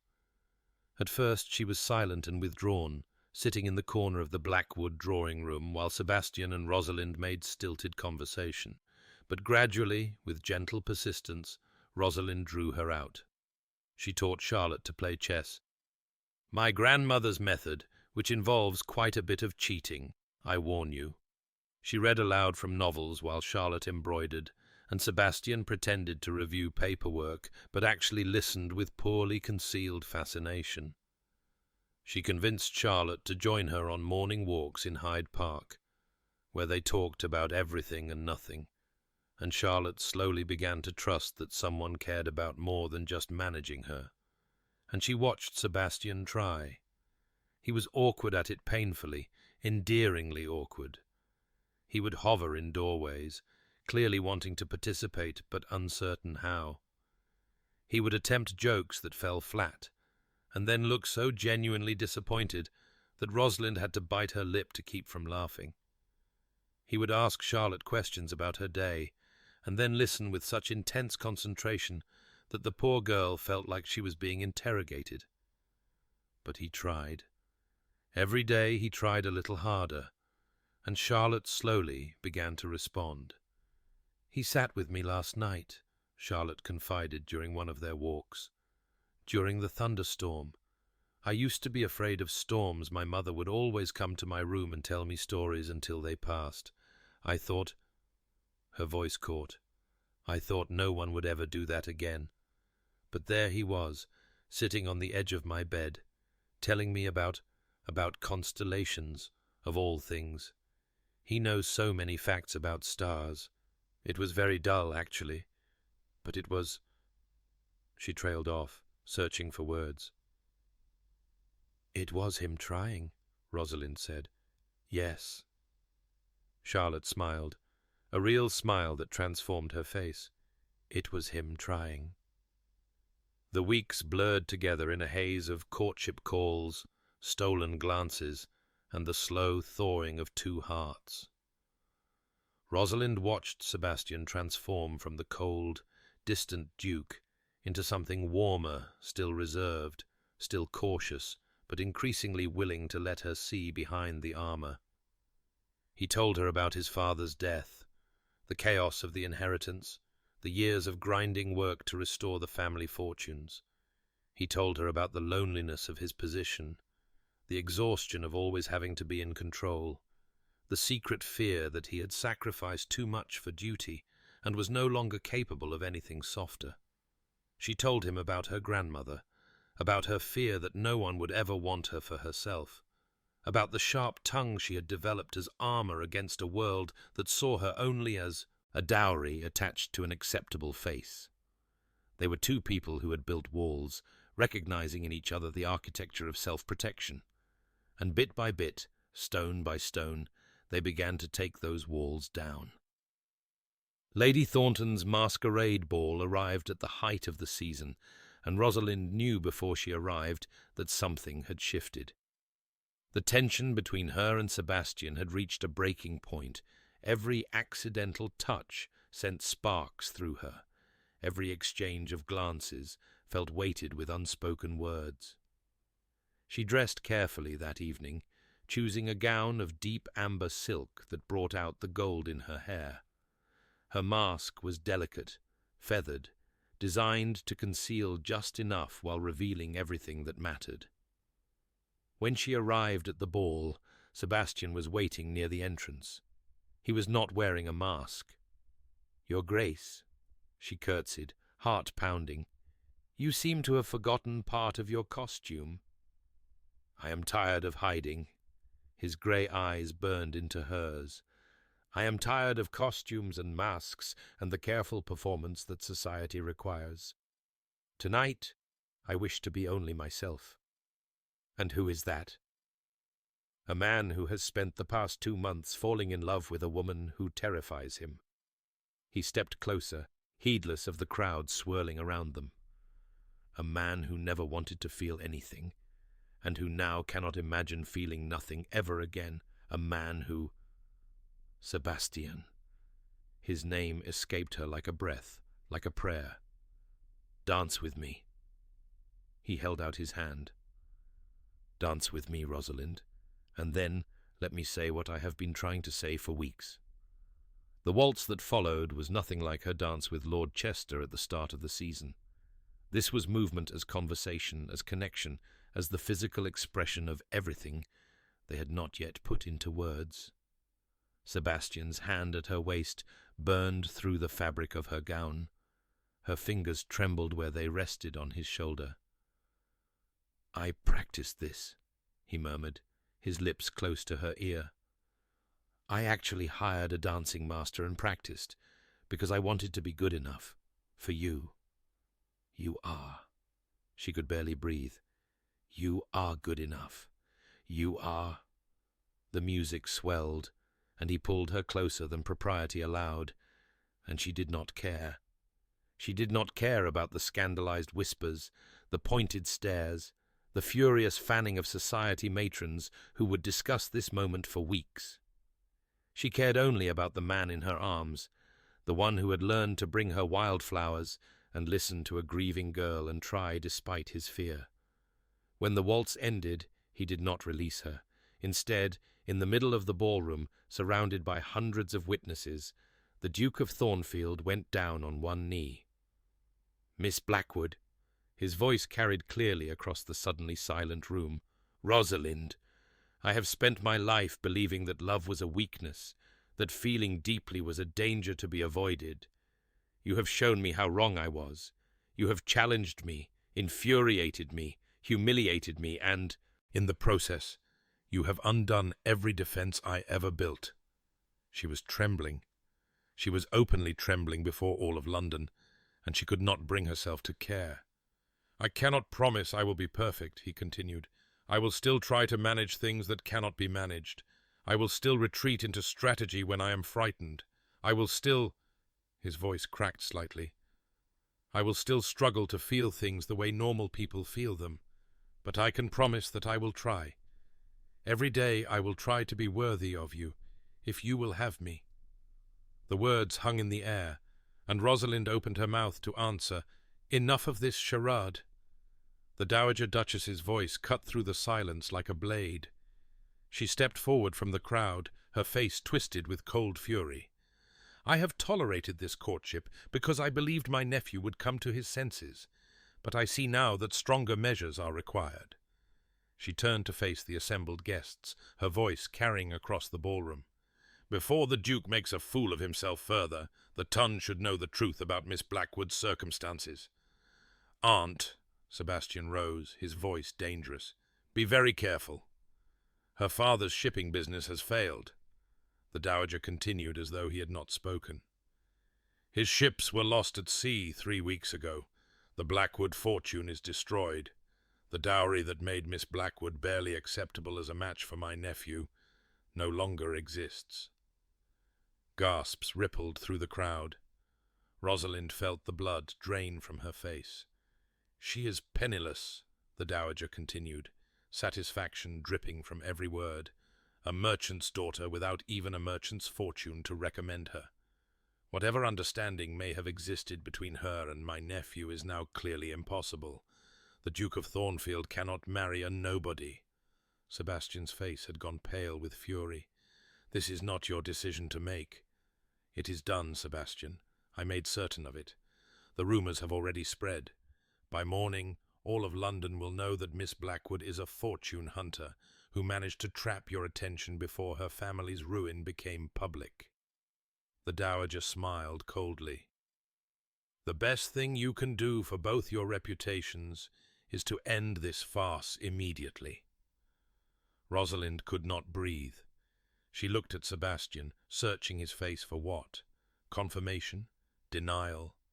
Some indication that this was a mistake, that her father's fortune was not destroyed, that the Dowager's venom was just the desperate strike of a woman losing control. But he was staring at his aunt with an expression she could not read, and before he could speak, before he could say anything at all, she did what her heart demanded. She fled. Through the ballroom, past the staring faces, down the grand staircase, and out into the cold night air. She ran until her lungs burned and her legs ached, and the sounds of the ball had faded into nothing. And then she stood alone in the darkness, surrounded by the wreckage of everything she had allowed herself to hope for. The night air bit through Rosalind's thin silk gown as she stumbled down the street, her dancing slippers wholly inadequate for the cobblestones, her lungs burning with the effort of holding back sobs. She had no idea where she was going, only that she needed to be away. Away from the ballroom, away from the whispers, away from the devastating certainty that everything she had allowed herself to believe had been a lie. Behind her, she heard shouting her name, perhaps carried on the wind, but she did not turn. She could not bear to see Sebastian's face, to witness whatever expression he wore now that the truth of her circumstances had been laid bare. Would it be relief? Calculation? The cold efficiency of a man reassessing a business arrangement that no longer made financial sense? She had been a fool, a romantic, dreaming fool. A carriage rattled past, its lanterns casting dancing shadows on the pavement. Rosalind pressed herself against a garden wall, suddenly aware of how exposed she was, a woman alone on a dark London street, dressed for a ball, tears streaming down her face. This was dangerous. This was exactly the sort of behavior that ruined reputations beyond repair. Perhaps that no longer mattered. If the dowager's claims were true, if her father's ships had truly been lost, if the family fortune was destroyed, then her reputation was already in tatters. The ton would remember her as the merchant's daughter who had aimed too high, who had somehow bewitched a duke into courting her before her house of cards collapsed. They would whisper that she had known, that she had been desperately trying to secure the match before the truth emerged. Fortune hunter, schemer, social climber. Everything she had fought so hard to prove she was not. Rosalind sank onto a low garden wall, heedless of the damp seeping through her gown. The mask she had worn to the masquerade was still clutched in her hand. She stared at it, at the delicate feathers and glittering beads, and thought about how apt it was. She had been wearing masks for years, the sharp-tongued wit to hide her vulnerability, the defensive rejection of suitors to disguise her desperate hope for real connection. And Sebastian had worn masks too, the cold efficiency hiding a man who had never learned how to feel safely. They had been taking those masks off, slowly, carefully, together. And now this. She did not know how long she sat there, long enough for the chill to settle into her bones, for her tears to dry on her cheeks, for the distant sounds of carriages and revelry to fade into a muffled quiet. When she finally rose, her legs were stiff, and her thoughts had crystallized into something hard and painful. She would go home. She would learn the truth about her father's situation. She would face whatever came next with her head held high, because that was what she had always done. And she would not allow herself to think about Sebastian Ashworth, Duke of Thornfield, until she had the strength to do so without breaking. The Blackwood townhouse was dark when she arrived, save for a single lamp burning in the front window, her mother's signal that she was waiting up, that there would be no escaping the conversation to come. Rosalind let herself in quietly, hoping against hope that she might make it to her room before Rosalind. Her father's voice came from the doorway of his study, gentle and tired. Edward Blackwood was a large man, broad-shouldered and still handsome in his 50s, with the weathered look of someone who had spent his youth on ships before building an empire from a single trading vessel. He was in his shirt-sleeves, his cravat loosened, a glass of brandy in his hand. He looked like a man who had been waiting for bad news. "Papa," her voice cracked on the word. "Is it true? The dowager said she said your ships—" "Come in, my dear. Sit down." The study was warm, a fire crackling in the grate despite the late hour. Rosalind sank into the chair across from her father's desk and waited, her heart hammering against her ribs. "One ship," her father said quietly. "The Marianne.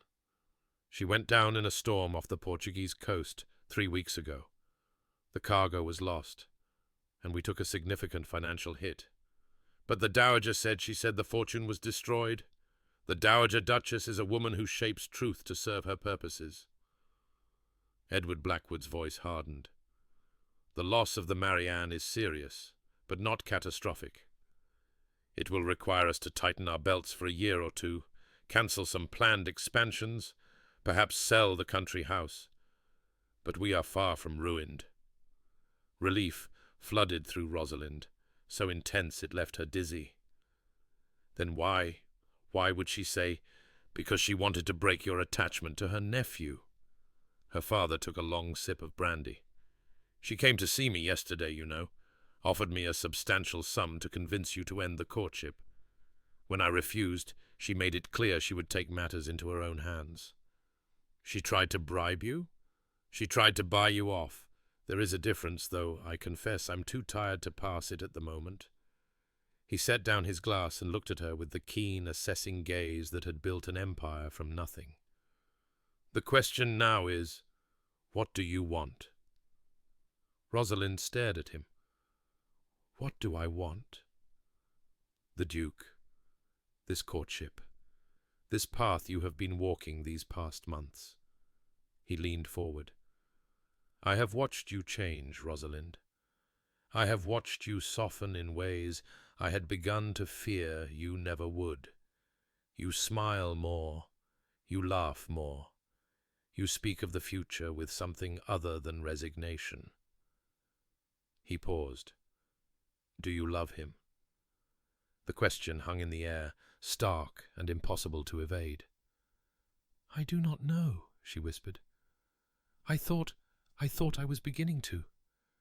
But if he believes what his aunt said, if he thinks I am penniless and was only after his money, then he is a fool, and you are well rid of him.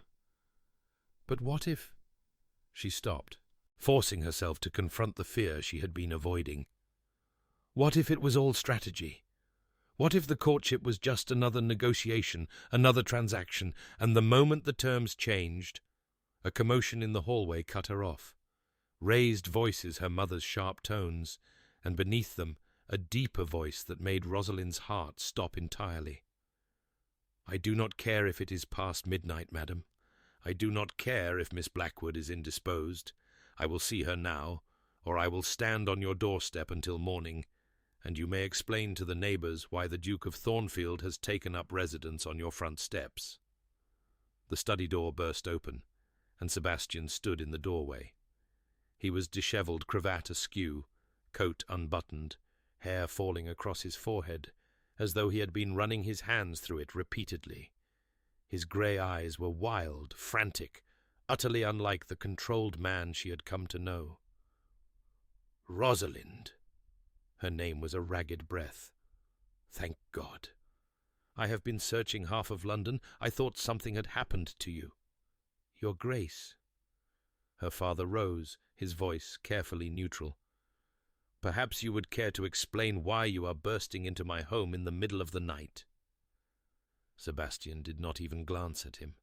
His gaze was fixed on Rosalind with an intensity that made her feel pinned in place. I am sorry, he said. I am so sorry. My aunt, what she did, I had no idea. You had no idea she was going to publicly destroy my reputation? I knew she was scheming. I knew she opposed our match, but I did not think she would. He broke off, jaw clenching. It does not matter what I thought. What matters is that you left, and I did not stop you. And I have spent the last 2 hours tearing London apart trying to find you. Why? The question stopped him cold. Why? Why did you come after me?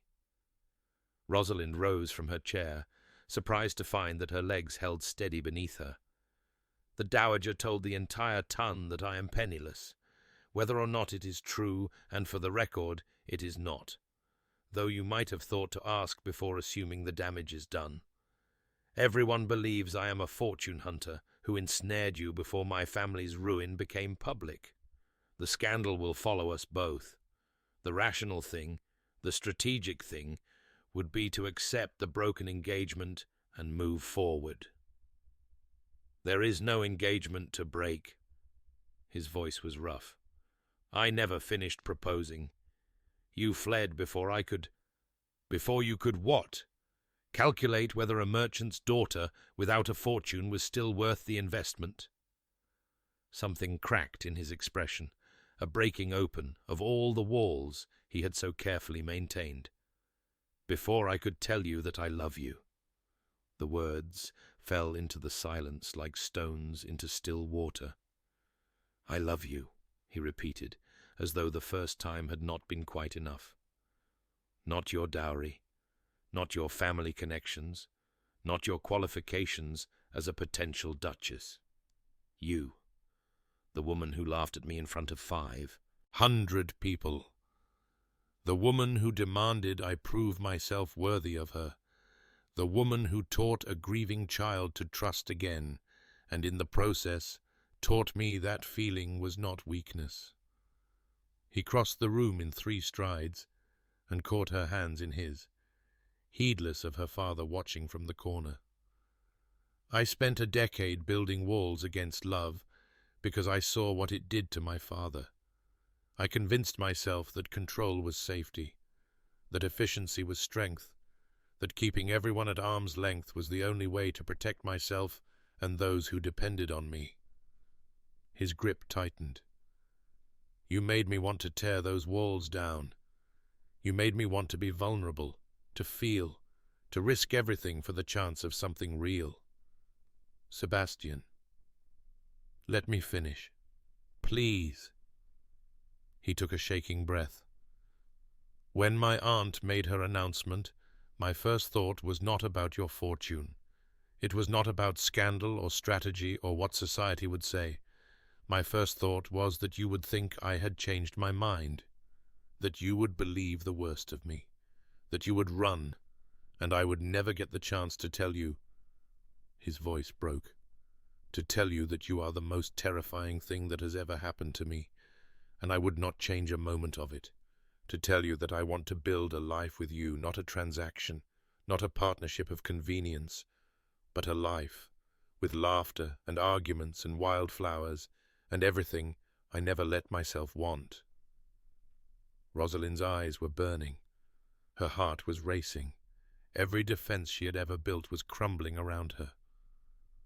"I spoke to your father," Sebastian continued. "On the way here, in the carriage I commandeered to search for you. I asked his permission to marry you properly, this time, and he told me that the decision was yours alone. So I am asking you, Rosalind, not because you meet my criteria, not because of your fortune, which I neither need nor care about, but because I cannot imagine my life without you in it." He released her hands and reached into his pocket, producing a small velvet box. "I have been carrying this for 2 weeks, he said, opening it to reveal a ring unlike any Rosalind had ever seen.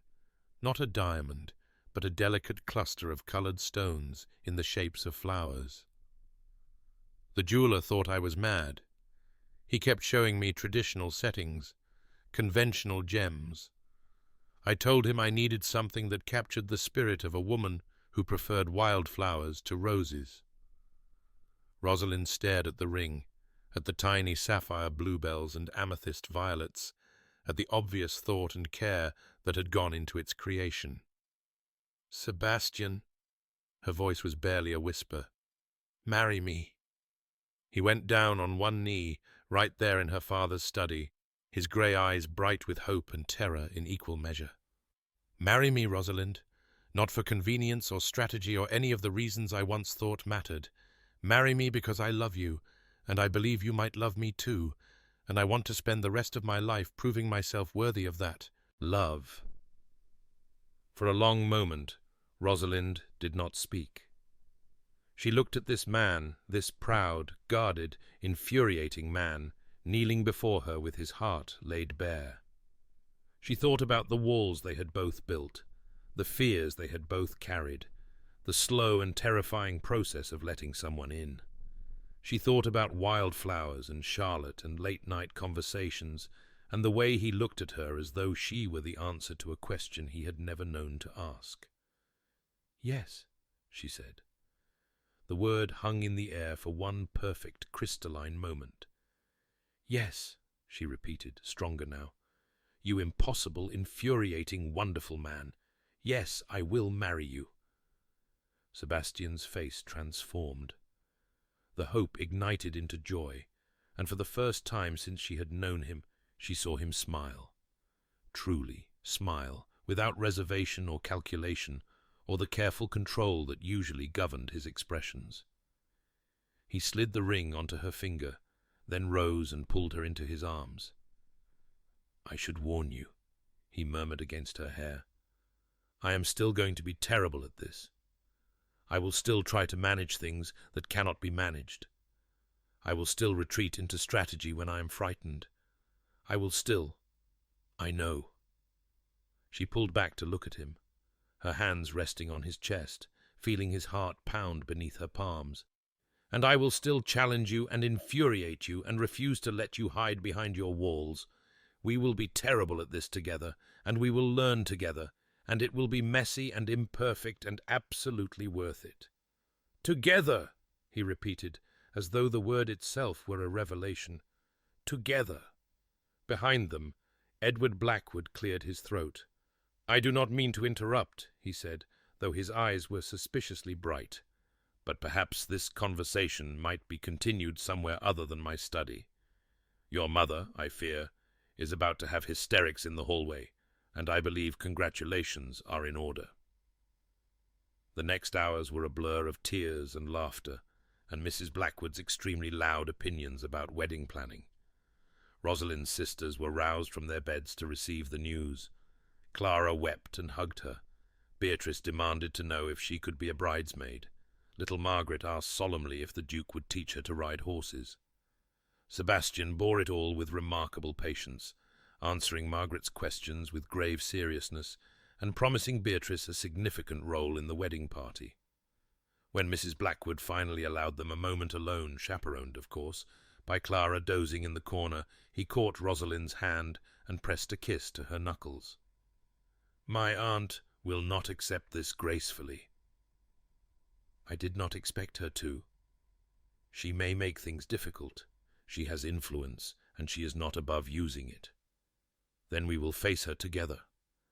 Rosalind met his eyes. "You said you would no longer hide behind walls.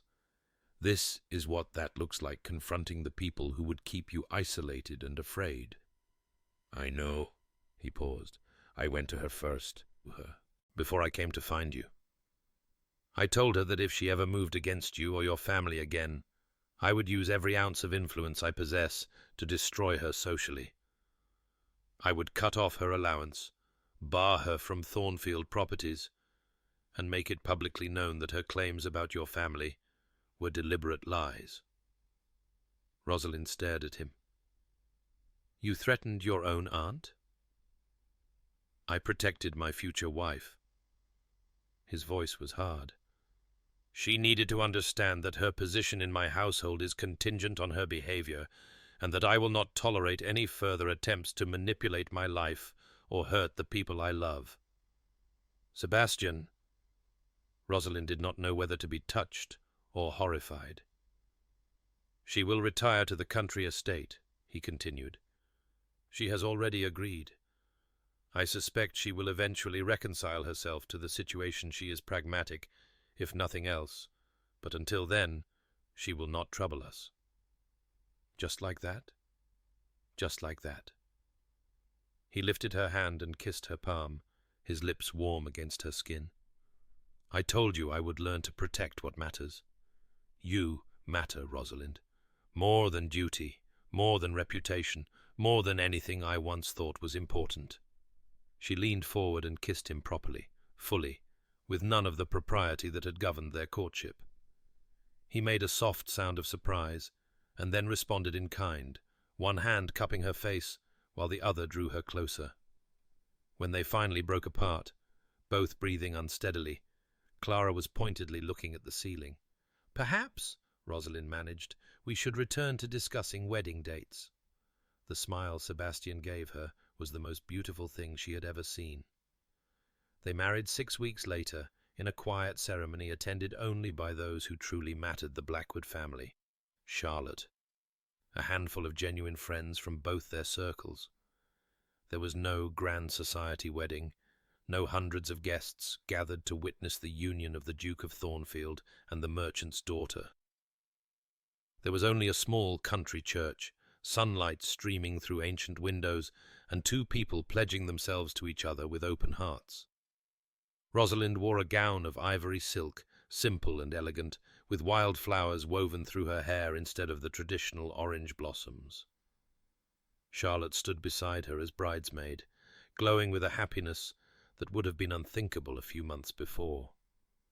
Sebastian waited at the altar in his formal attire, but when Rosalind reached him, she saw that his cravat pin was a tiny bluebell wrought in sapphire, a private symbol that made her heart swell. "You look," he murmured as she took her place beside him, "like everything I never let myself want. You are going to make me cry before we even say our vows. Then I shall endeavor to be more stoic." But his eyes were shining, and his hand trembled slightly as he reached for hers. The ceremony was brief and beautiful. They spoke their vows clearly, looking into each other's eyes, meaning every word. When the vicar pronounced them man and wife, Sebastian kissed her with a tenderness that made her forget they had an audience at all. Afterwards, there was a wedding breakfast at Sebastian's country estate, the one that had been the dowager's retreat, now transformed into a warm and welcoming home. Charlotte had helped with the decorations, strewing wildflowers across every available surface and hanging ribbons in Rosalind's favourite colours. She wanted it to be perfect, Sebastian explained quietly, watching his ward direct servants with the confidence of a young lady who had finally found her place. "She has been planning this for weeks. I believe she may have also written a poem, though she refused to let me read it. She seems so different from the girl I met that first day." "She is." His voice softened. "She is laughing again. She is making friends. Last week she asked if she might call you aunt once we were married, and I do not think I have ever been so moved by a simple question." Rosalind's eyes stung. "What did you tell her?" "I told her she would have to ask you herself. I did not wish to presume." As if summoned by the conversation, Charlotte appeared at Rosalind's elbow, her face flushed with excitement and a touch of nervousness. "The poem was dreadful," she announced. "I burned it, but I practiced a speech instead, and I think it is somewhat less embarrassing, so may I say it now?" Sebastian opened his mouth to protest, but Rosalind caught his arm. "We would be honored to hear it." Charlotte took a deep breath. "When my parents died, I thought I would never be happy again. I thought no one would ever understand me or care about me the way they did. And then you came. Rosalind, I mean. Aunt Rosalind, if you will allow me to call you that, and you listened. You actually listened, not like you were waiting for me to stop talking, but like what I said mattered. And then Uncle Sebastian started trying too, really trying, and I realized that maybe there was still room for happiness. Maybe family could be something you built, not just something you were born into." She paused, her grey eyes bright with unshed tears. "I know I am not very good at saying things. I know I was difficult and cold and silent for a long time, but I wanted you both to know that I am grateful. For this family, for the chance to belong somewhere again." Rosalind's composure crumbled. She pulled Charlotte into a fierce hug, feeling the girl's thin shoulders shake with suppressed emotion. "You belong with us," she whispered, "always, no matter what." When she finally released Charlotte, Sebastian's eyes were suspiciously red. "I believe," he said, his voice rough, "that I have something in my eye. The pollen in this room is atrocious." "Of course it is," Rosalind agreed, not bothering to hide her smile. The rest of the celebration passed in a golden haze of laughter and congratulations. Rosalind's sisters monopolized the dance floor. Her father engaged Sebastian in a surprisingly animated conversation about shipping investments. Her mother cried happy tears and made increasingly elaborate pronouncements about future grandchildren. As evening fell and the guests began to depart, Sebastian found Rosalind on the terrace, overlooking the gardens, a quiet echo of that first meeting at Lady Pemberton's ball. "Hiding from my mother?" he asked, coming to stand beside her. "Hiding from her very specific opinions about nursery decorations. She has already planned the christening, apparently, and we have been married for approximately 8 hours." Sebastian laughed, still a sound that surprised her, still a sound that made her heart sing. "My aunt once informed me that producing an heir was my primary responsibility as Duke. I told her that I would manage my own reproductive timeline, thank you very much, and she did not speak to me for 3 days. I am beginning to think I would have liked to witness more of your interactions with the Dowager. They were largely tedious, punctuated by moments of mutual frustration." He paused, his expression softening. "But that chapter of my life is over. She has retreated to the dower house in Sussex and shows no signs of returning. Charlotte is thriving, and I am—" He hesitated, as though searching for the right words. "Happy?" Rosalind offered. "Terrified," he admitted, "but also happy, which I am beginning to think might be the same thing." She turned to face him fully, taking in the lines of his face in the fading light. He was so different from the cold, controlled man who had proposed to her with a list of qualifications. The vulnerability in his eyes now was something she had learned to recognize and treasure, proof that behind the iron walls there was warmth and depth and the capacity for genuine feeling. "I love you," she said. "I do not think I said it properly before, with all the chaos and the proposals and the dramatic reconciliations. But I do. I love you, Sebastian Ashworth. I love your terrible jokes and your awkward attempts at comfort and the way you look at Charlotte like she is the most precious thing in the world. I love that you learned to bring me wildflowers and that you threatened your aunt to protect me and that you are willing to be terrified if it means being happy." His breath caught audibly. "Rosalind, I know you will still retreat into strategy sometimes. I know I will still challenge you and infuriate you. But I want you to know that I am not going anywhere. Whatever walls we have to tear down, whatever fears we have to face, we face them together, from now until the end of everything." He pulled her into his arms and held her tightly, his face pressed into her hair. "Together," he repeated, the word muffled but fervent. "From now until the end of everything." They stood there as the stars emerged overhead, two people who had learned that vulnerability was not weakness, and that love, despite its terrors, was worth every risk.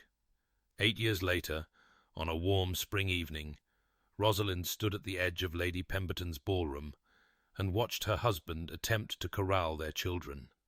The twins, Sophia and Catherine, aged 6, had discovered the refreshment table and were methodically testing every variety of biscuit. Their elder brother James, 8 and dignified, was trying to convince them to show some decorum, while simultaneously eyeing the lemon tarts with obvious longing. Sebastian had been dispatched to restore order. From across the room, Rosalind could see him crouching to speak to the girls at their level, his expression grave as he negotiated terms of biscuit surrender. Whatever he said made Sophia giggle, and Catherine throw her arms around his neck. He emerged from the encounter with one twin on each hip and an expression of long-suffering amusement. "He is completely hopeless with them," Charlotte observed, coming to stand beside her. At 23, Charlotte had blossomed into a confident young woman, happily married to a kind-eyed viscount who adored her. Her own daughter, barely a year old, was sleeping in the nursery upstairs. "He cannot refuse them anything." "I know." Rosalind smiled. "I find it charming." "You find everything he does charming. It is actually somewhat nauseating." "You are one to talk. I have seen the way you look at Henry." Charlotte blushed, but did not deny it. "Fair point." She paused, watching Sebastian make his way across the room with their daughters still clinging to him like particularly well-dressed barnacles. "I wanted to thank you again, for everything. I know I have said it before, but—" "Charlotte," Rosalind caught her hand, "you do not have to keep thanking me." "I know, but I want to." Charlotte's grey eyes, so like Sebastian's, were bright with emotion. "When I came to live with Uncle Sebastian, I was certain I would never be happy again. I was so angry and so sad and so convinced that no one could ever fill the space my parents left. And then you came along and proved me wrong.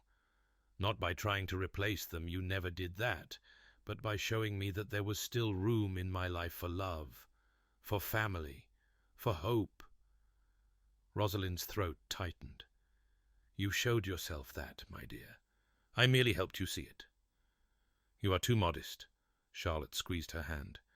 "But I will let you have this one." Sebastian reached them with the twins, looking slightly disheveled but triumphant. "I have negotiated a ceasefire," he announced. 2 biscuits each, to be consumed before dinner rather than after, in exchange for no more climbing under the refreshment table." "There was climbing under the refreshment table?" Rosalind asked. "There was an attempt. I intercepted it." He set the twins down, and they immediately raced off to find their brother, their earlier misbehavior already forgotten. "I am too old for this." "You are 40, Sebastian. That is not old. It feels old when one has a 6-year-old on each hip." But he was, smiling, the creases around his eyes deep with contentment. "Have I mentioned that I love you today?" "Only 4 times. I am slipping." He caught her hand and pressed a kiss to her knuckles. "I love you, Rosalind Ashworth. I love our chaotic, biscuit-stealing children. I love this life we have built together. Even when the twins climb under refreshment tables? Especially then." He pulled her closer, heedless of the society matrons watching with barely concealed interest. "Because 8 years ago, I was a man who thought he could not feel anything without being destroyed. And now I have you and Charlotte and 3 children who refuse to respect the proper hierarchy of meal courses, and I am happier than I ever thought possible." Across the room, the orchestra struck up a waltz, the same waltz, Rosalind realized, that had been playing the night of Lady Thornton's masquerade ball, the night Sebastian had proposed, and the Dowager had tried to destroy them, and everything had seemed hopeless. "Dance with me," Sebastian murmured, echoing the words he had spoken that night. "Here, now, the children. Charlotte will watch them, and I believe we have some unfinished business on this terrace." He led her through the ballroom, past the gossiping guests and the musicians and their own children, who barely spared them a glance as they disappeared through the glass doors. The terrace was quiet, the London evening soft with spring warmth. Somewhere in the gardens below, a nightingale was singing. "This is where it all began," Sebastian said, pulling her into his arms. "This very terrace. You told me I had forgotten to ask you. And you told me you would learn." Rosalind smiled up at him. "I believe you have. I am still learning. Every day, with you." He began to move, leading her in a slow waltz that had nothing to do with the music drifting from inside and everything to do with the rhythm of their own hearts. "Do you know what I was thinking that night at the Pemberton ball, when you laughed at me in front of everyone?" "I have always wondered. I was thinking that I had never met anyone who had the courage to do what you did, to refuse what society told you to accept, to demand more than anyone thought you deserved." His grey eyes held hers. "I was thinking that you were the most extraordinary woman I had ever encountered, and that I was almost certainly going to make a complete fool of myself trying to win you. You did make a complete fool of yourself. I know. It was worth it." He dipped her suddenly, making her gasp and clutch at his shoulders. Every moment of humiliation, every awkward attempt at courtship, every lesson in wild flowers and listening and feeling without armor. Worth it. He pulled her upright and kissed her, the way he had wanted to kiss her that first night, deeply, thoroughly, without concern for propriety or society or anything but the woman in his arms. When they broke apart, Rosalind was breathless and smiling. "I was thinking something too," she said, "that night, after you accepted my challenge." "What?" "I was thinking that despite everything, despite the humiliation and the manipulation and the complete absurdity of the situation, I was curious about you, about who you were beneath the armor, about what you might become if someone challenged you to feel." She touched his face, tracing the lines that had deepened with laughter over the years. "I was thinking that you might be worth knowing." "And?" His voice was husky. "Was I?" "You are the best thing that ever happened to me." She kissed him again, soft and sweet. "You and our children, and this life we have built.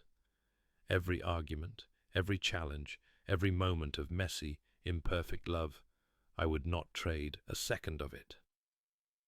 The nightingale sang on in the garden. Inside, their children were probably getting into some new mischief that Charlotte was valiantly attempting to manage. The ton continued to swirl and gossip and concern itself with scandals that would be forgotten by morning. And on the terrace where they had first begun, Rosalind and Sebastian danced beneath the stars, two people who had learned that the greatest risk was not love itself, but the failure to try. "Sebastian?" Rosalind murmured against his shoulder. "Thank you for learning to ask properly." He laughed, the sound rich and warm and entirely unguarded. "Thank you," he said, "for being worth asking." They danced on, wrapped in each other and in the life they had chosen, until Charlotte appeared in the doorway to inform them, with studied patience, that James had accidentally knocked over a candelabra, and perhaps they should return to supervise before the entire ballroom caught fire. Sebastian sighed. "I suppose we must. I suppose we must." But Rosalind was smiling as she took his hand and led him back inside, back to their children and their chaos and their perfectly imperfect life. Behind them, the nightingale finished its song, and the stars shone on over London, indifferent to the small human dramas unfolding beneath them.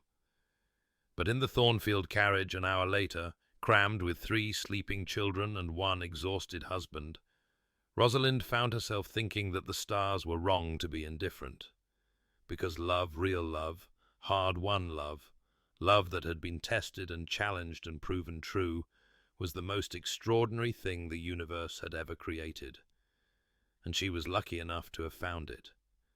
She leaned her head against Sebastian's shoulder and closed her eyes, listening to her children breathe and her husband's heartbeat and the quiet sounds of a life she had never dared to dream she would have. "I love you," she whispered, too soft for anyone but him to hear. His arm tightened around her. "I know," he whispered back. "I love you too. Forever." Forever sounded exactly right.